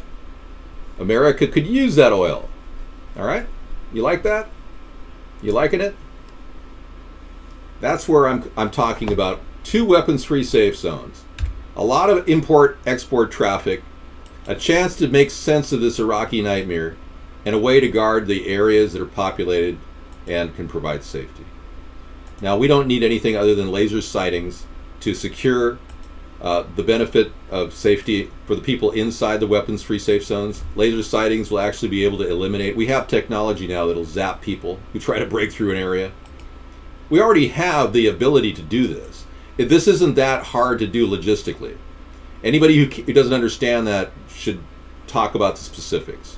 California's in a drought. We're going to solve California's problem with the same concept of an ocean pipeline. We cannot just leave empty infrastructure in Iraq. We can't just walk away from it either. And I think Obama's finally learned the hard lesson that he needs to learn. But it's really, he doesn't need to learn any lessons because frankly, Obama is absolute puppet. He doesn't have any original thoughts in his head. And I wouldn't doubt if he's somehow, been neutralized with a chip in his head. I'm not trying to scare you, but it does seem like he's got a chip in his head. He definitely has a chip on his shoulders. I can tell you that. He doesn't work with anybody. The Republicans haven't been able to hash out any solutions for our problems. As you know, I communicate very well. One of the best qualities about me is my communication ability. I'm a person who can arbiter problems, differences between the Republicans and Democrats. I think it's genius too. I think the whole thing's going to work. It could be 5 years' work, yeah. The pipeline could. The water pipeline could be laid in about 6 months. And the fencing around the distance and the rail line could be done in 6 months. Army Corps of Engineers already has a plan to drop a 250-mile rail line anywhere. We already have the rail line. It's ready to go. It's on a ship. It's on one of the aircraft carriers. We just have to deploy it. So why won't we get some sort of a commerce and trade going to Baghdad? You know, look at, I have been one of the people in the country who's building solutions for our nation's future. If you don't realize the need for a person like me to actually troubleshoot the problem, then we are kind of doomed, unfortunately. I'm an idea man, and I'm a person who's willing to get busy and get started to fix the country. So that's my pitch to the American people. And I'm an average American, too. I'm going through what you're going through, firsthand, every day. I live the life that you guys live. Albeit you don't have a swim spa, but I saved my pennies and spent $5,000 or $6,000 on a swim spa. You can do it too. We can relive the idea of a home for under $50,000 under my leadership, where the government actually flips houses and you guys can get involved in fixing up houses. We've got to do something to improve our nation's infrastructure, and we can't just rely on borrowing money like the Democrats and Republicans have done for the past 2 or 3 decades. So we're reaching the point where we're running out of extra money. Yeah, a swim spa in every home, that would be great. So during the week, we talk about our chances for building up our infrastructure, and we talk about building homes with our homestead renewal plan. And this is probably a discussion I would have on Wednesday. But what I'm doing right now is putting together a plan for people fixing up houses and getting a home built. I'm adding a couple of nice little features. It would be nice to have a swim spa in every home, wouldn't it? Now, I can't promise this because this is kind of out of the box, but if we can get I can't give you this is a $50,000 swim spa. This swim spa costs the same as that house. But I could get you some sort of a pond water feature for under $500 added into this. Now, what if I put in a water tank that would provide perhaps you could either have a fish pond or make your own swim spa. Because I can't put a $50,000 swim spa in your backyard, unfortunately. I just can't. I wish I could. You know, I mean, there's just so many things I can do. And that's not one of them. Well, let's be clear.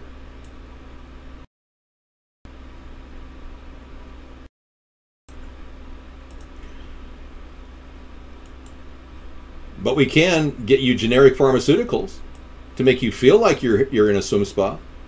You know, that's an option. I know.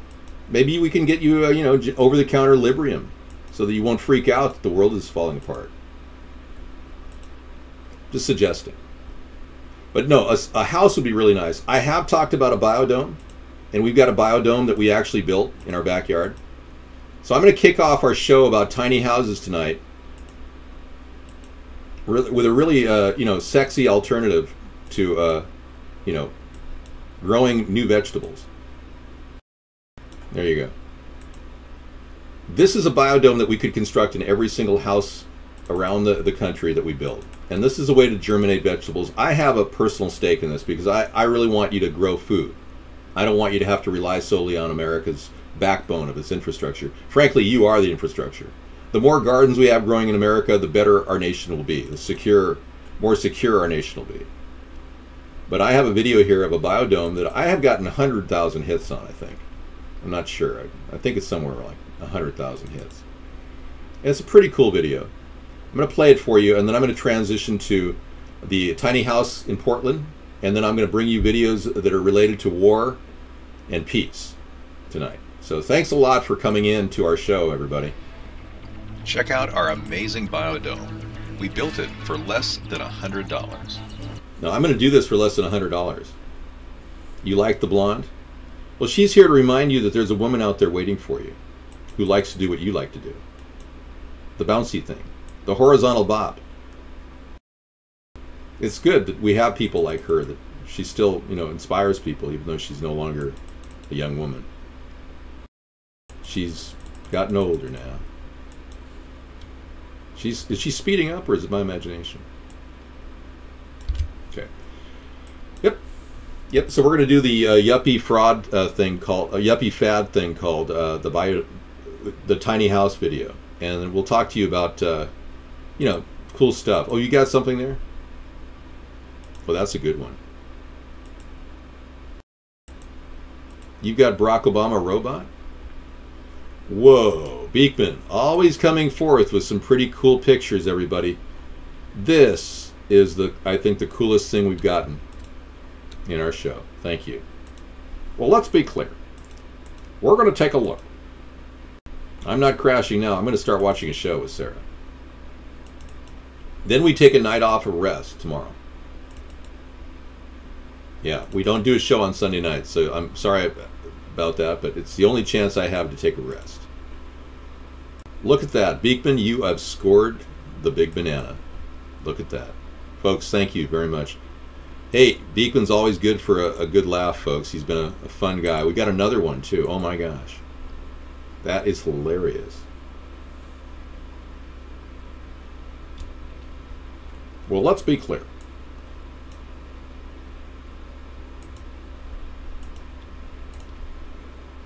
Yep, this is entirely possible.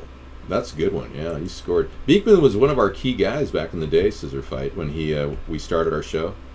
He was Mr. Right on the target with all this good stuff. Oh, there's my swimming pool. I was looking for something to go in my pool. All right.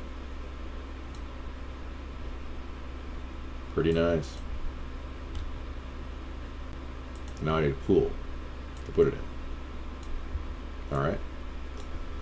Okay, I would love to get you a speedboat and stick it in the middle of a pool. It would be fantastic if I could. But I can, however, get you an amazing biodome for only $100, folks. Yeah, that's a naughty pool, isn't it? Now you're talking. I know. No, I can only give you a basic house with a biodome. I can't really get you a swim spa, guys. Sorry. You have to work for that. Of course, you have to work for the house, too. Okay. You like that? Are you getting sexually aroused by a boat? Some of you guys are going, hey, honey, we need a boat like that. That's indestructible. That'd be great. We could hit the road. Actually, that is a pretty cool boat. As blow-up boats, that's like an Achilles. You can get an Achilles for that that purpose. I've been checking them out. They're really lightweight. Well, the work is involved fixing up houses. Homestead Renewal Plan is all about fixing up houses. That's how you're going to get a deck like this with a swimming spa. Someday you'll be able to do that. But yeah, the Achilles is a traditional all-around blow-up boat that, I mean, I don't think anybody deflates them. But if you want to hit the road and you want a lightweight rig, I would recommend the Achilles. This thing can haul in the ocean. That thing is oh man, that can roll out there, and you can blow out faster than anybody on the water. All right, we are going to sign off now. As you know, I really enjoy talking in the after show. It's fun. But I can only do so much before my lithium battery starts to wear out and I have to hook up to a charger. Just kidding. Whoa. I would love to do a continuous show all night long, but unfortunately I need battery charge time. All right. It's been fun, hasn't it? Are you ready for the show to continue? All right. Thank you. Later, Dave. Thank you, John. Take care, everybody. Good night. See you on Monday for Conspiracy Monday. We're going to be featuring all kinds of weird stuff. In the evening, I've got this wild, bizarre series of videos I'm going to play claiming that the Earth is flat. I'm taking a huge chance on this because I seriously think, I don't believe in aliens, I don't believe in the flat Earth theory, but I'm going to play in the late hours on Monday night the flat Earth theory videos. I can't believe I'm going to be doing that. Some of you are going to be really freaking. I personally don't believe that the Earth is flat. Okay, I think the work Copernicus and Galileo and Giordano Bruno did were amazing revelations about the planet and all the positions of the planets. To go ahead and believe in a flat Earth, that's got to be the weirdest conspiracy theory I have ever heard of. No, I've actually signed on to the idea that aliens are at this point, because I don't see a lot of aliens, I'm going to have to say I need to see one to believe it. I mean literally see one. I'm a holdout. Thank you, Beekman. I'm a holdout, but I can tell you, many people have talked to me and claimed that they knew of aliens. I've talked to people that have had first-hand encounters. But because I haven't experienced aliens myself, I have seen UFOs. But I'm not so sure they aren't government-related test vehicles. You see, I tend to believe that there's two tracks going on. There's the track of technological advancement that you and I know about, where there's no way a person could produce a robot that could become a president. There's no way that could happen. But then I look at the, this person right here, and I say, is this person really this person? The super Hillary?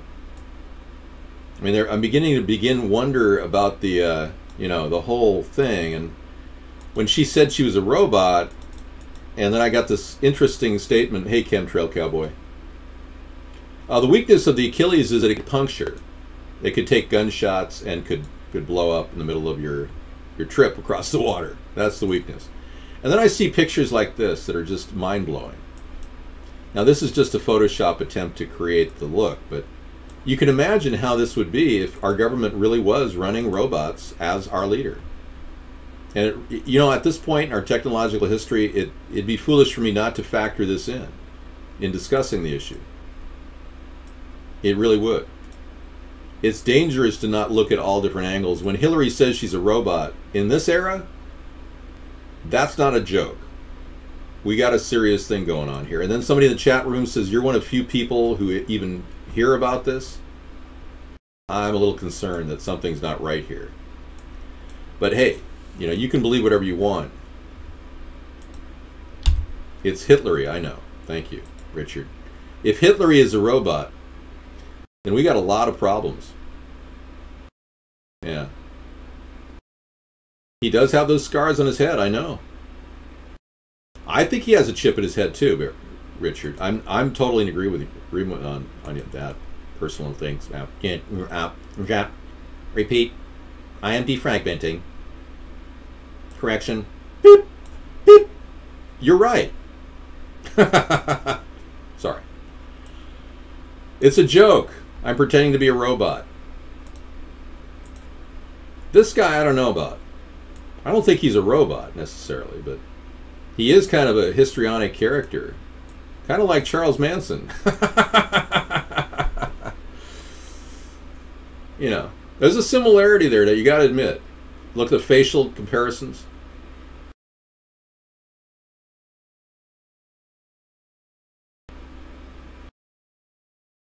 Interesting study of human nature. Yeah, what do you think about that? What do you think about them apples? No, I'm just saying, the psyche behind the man, the power trip he's on. I don't like megalomaniacs. I don't like egomaniacs. Good night, B. You going to bed? Did I say I was ending the show? Oh no, it just starts now. I start the 12-hour show. It goes on all night long. Oh, a robot Hillary one? Ooh, you found something good. Ooh, we've got one, folks. Thank you. We've got a competitive match of talent here. The best link finders in the world are sitting in our chat room right now. Scissor Fight and Beekman. Head to head, some of the best chat links I've ever gotten. Here's the Hillary robot. Robot Hillary.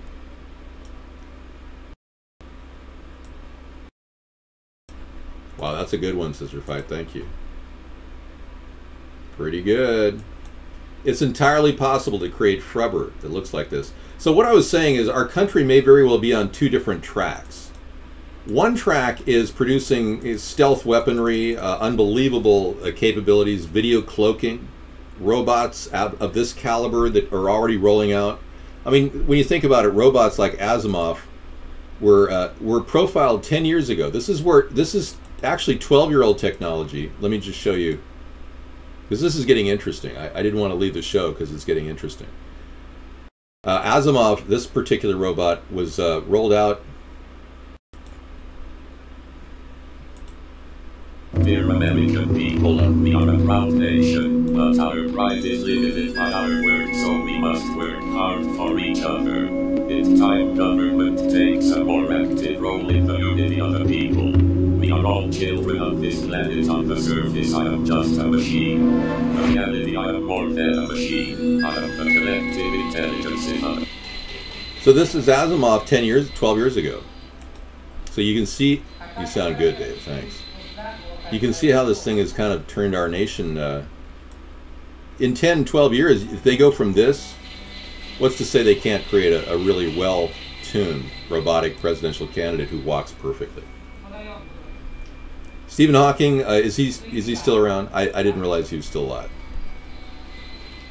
He's a nihilist. He wants us to leave the planet. I'm completely in disagreement with him. I personally believe he's so depressed about his life being in a wheelchair that he wants all of us to die. Because if Stephen Hawking had the brains that I have, which I have 185 IQ, he would realize that he's actually directing the human race into a very dark place and dangerous. So a person with nothing to live for, making prognostications about the future of mankind, it's a dangerous thing. You have a better one than that? Oh, there you go. Miss Sincerity 2016, folks. This is good. You're good, Scissor Fight. Beekman's good, too. So there's anything's possible, folks. We've got a serious crisis on our hands. If we've got robots spooling out and coming out with people that, smile at the Benghazi hearing and are completely controlled, like she was. I gotta get the timing right.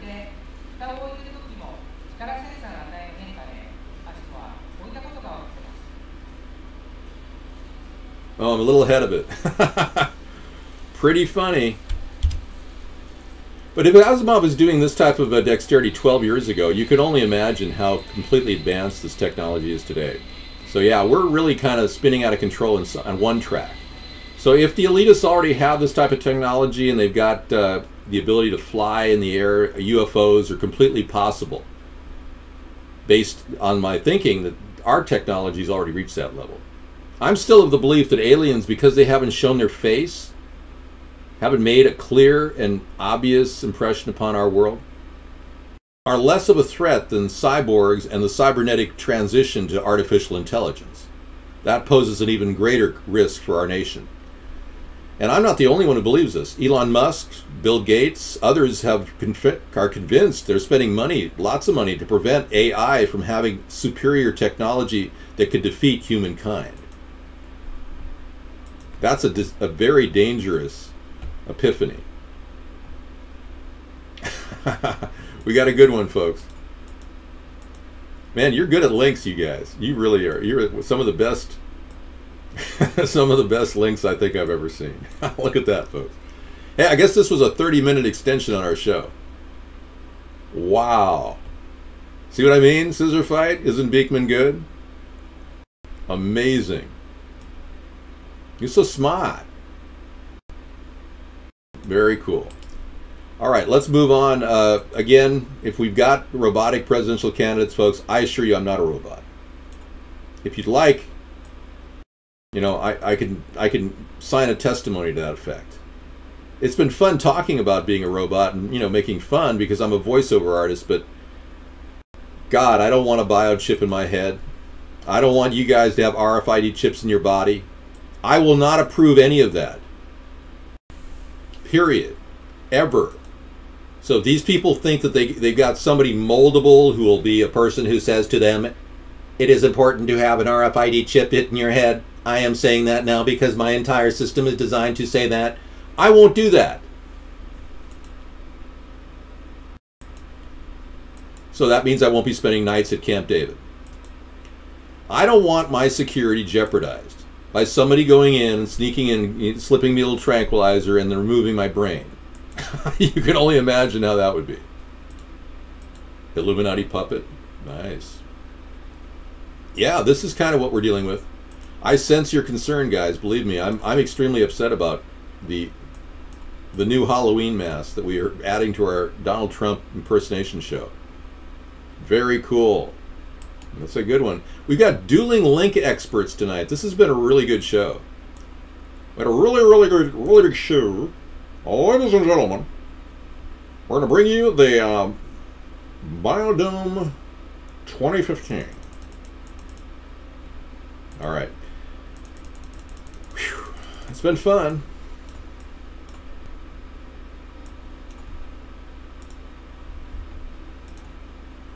Iodizer says, you want Amber? No.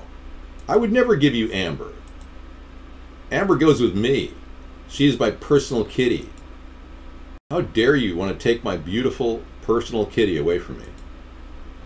Amber's my cat. She's so beautiful.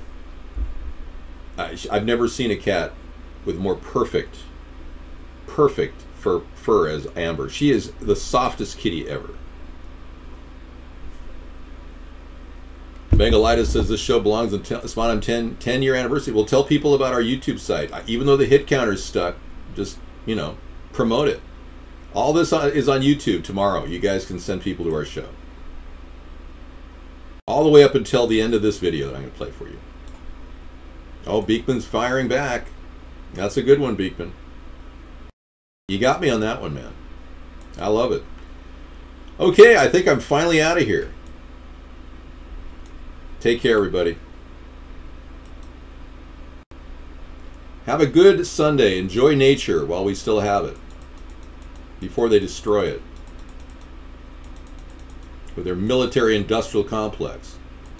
It's unbelievable, the sprays. I mean, oh man. We'll feature more on chemtrails on Monday, and many of the false flags that you guys are getting.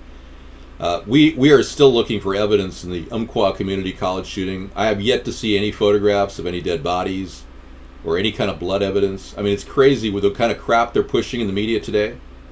And by the way, I'm the only presidential candidate that's talking about false flags. It's kind of weird. I'm the only guy out there talking about it. We've got such a growing audience of people that are concerned about false flags. Okay, so I'm headed toward a sustainable lifestyle for all of you. I'm going to be making presidential orders that protect you and your water catchment and your septic system. I don't want anyone telling you you can't have your own personal envirolet in your house where you're working with human manure. I don't want anyone going in and checking up your ass. This is something that we got to get the government out of our bodies, out of our minds, out of our ass. You can quote me on that. Thanks a lot.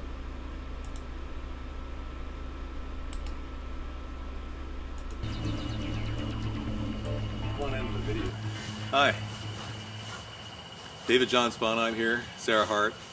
We have a fantastic thing to share with you. It's a biodome we built, and it only costs under $100 to create, and I think you're really going to be excited. Yeah, it's really great to grow vegetables in the winter when it's cold out like it is now. We still have sun, but it's quite cold, so. We have a little solar system running in case we want to do any irrigation off of the sun.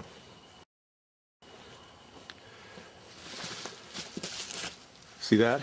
Those are black barrels filled with water, and they soak up the heat. Right now inside of here, It's like 40 degrees right now outside, but inside is about, you say about 95 degrees? If you look around, we put shelves on all the different sides of the biodome. We started with a top from a yurt and actually created the plastic with PVC piping, black PVC piping, right, to create and then 2x4s. 2x4s. Let's count how many 2x4s are in here. 1, 2, 3, 4, 5, 6, 7. I mean, some regular 2x4s might be more expensive than $100, but if you're able to get it from a place that they're building a house or something like that, right, it works out really well. So you're planning on starting seeds, is that it, in the seed starter? Yeah, here? I'll put seed starters and I have some smaller ones outside or things like this, and then I'll start the seeds and I'll put them all along the edges of the shelving in here to germinate them. Great. And something that really requires germination would be something like that. Maybe lettuce could get started there. But this is how you get your garden started, folks. And what we did was we constructed this with recycled materials, and also, like she said, a yurt had a crack in it, so we used the dome, but this could be replaced by plastic sheeting and PVC or water piping.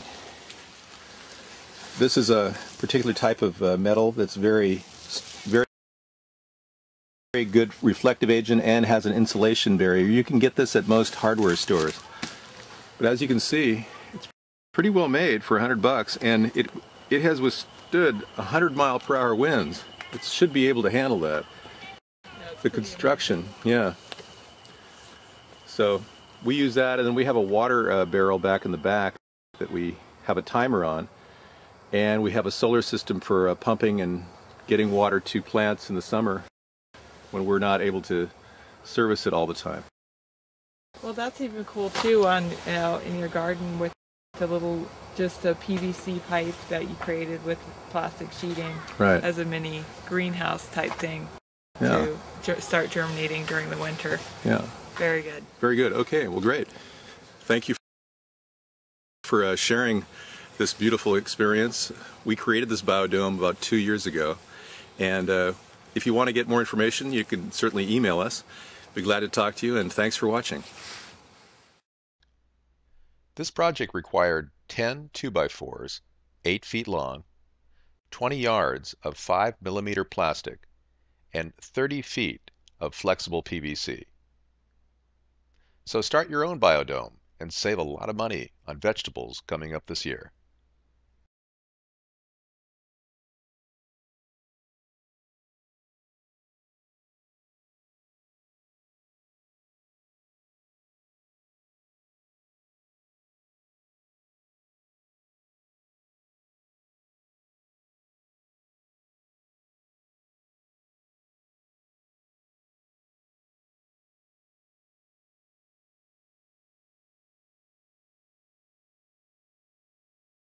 So this is Tony. He's going to take us through this tiny house community here in Portland, Oregon.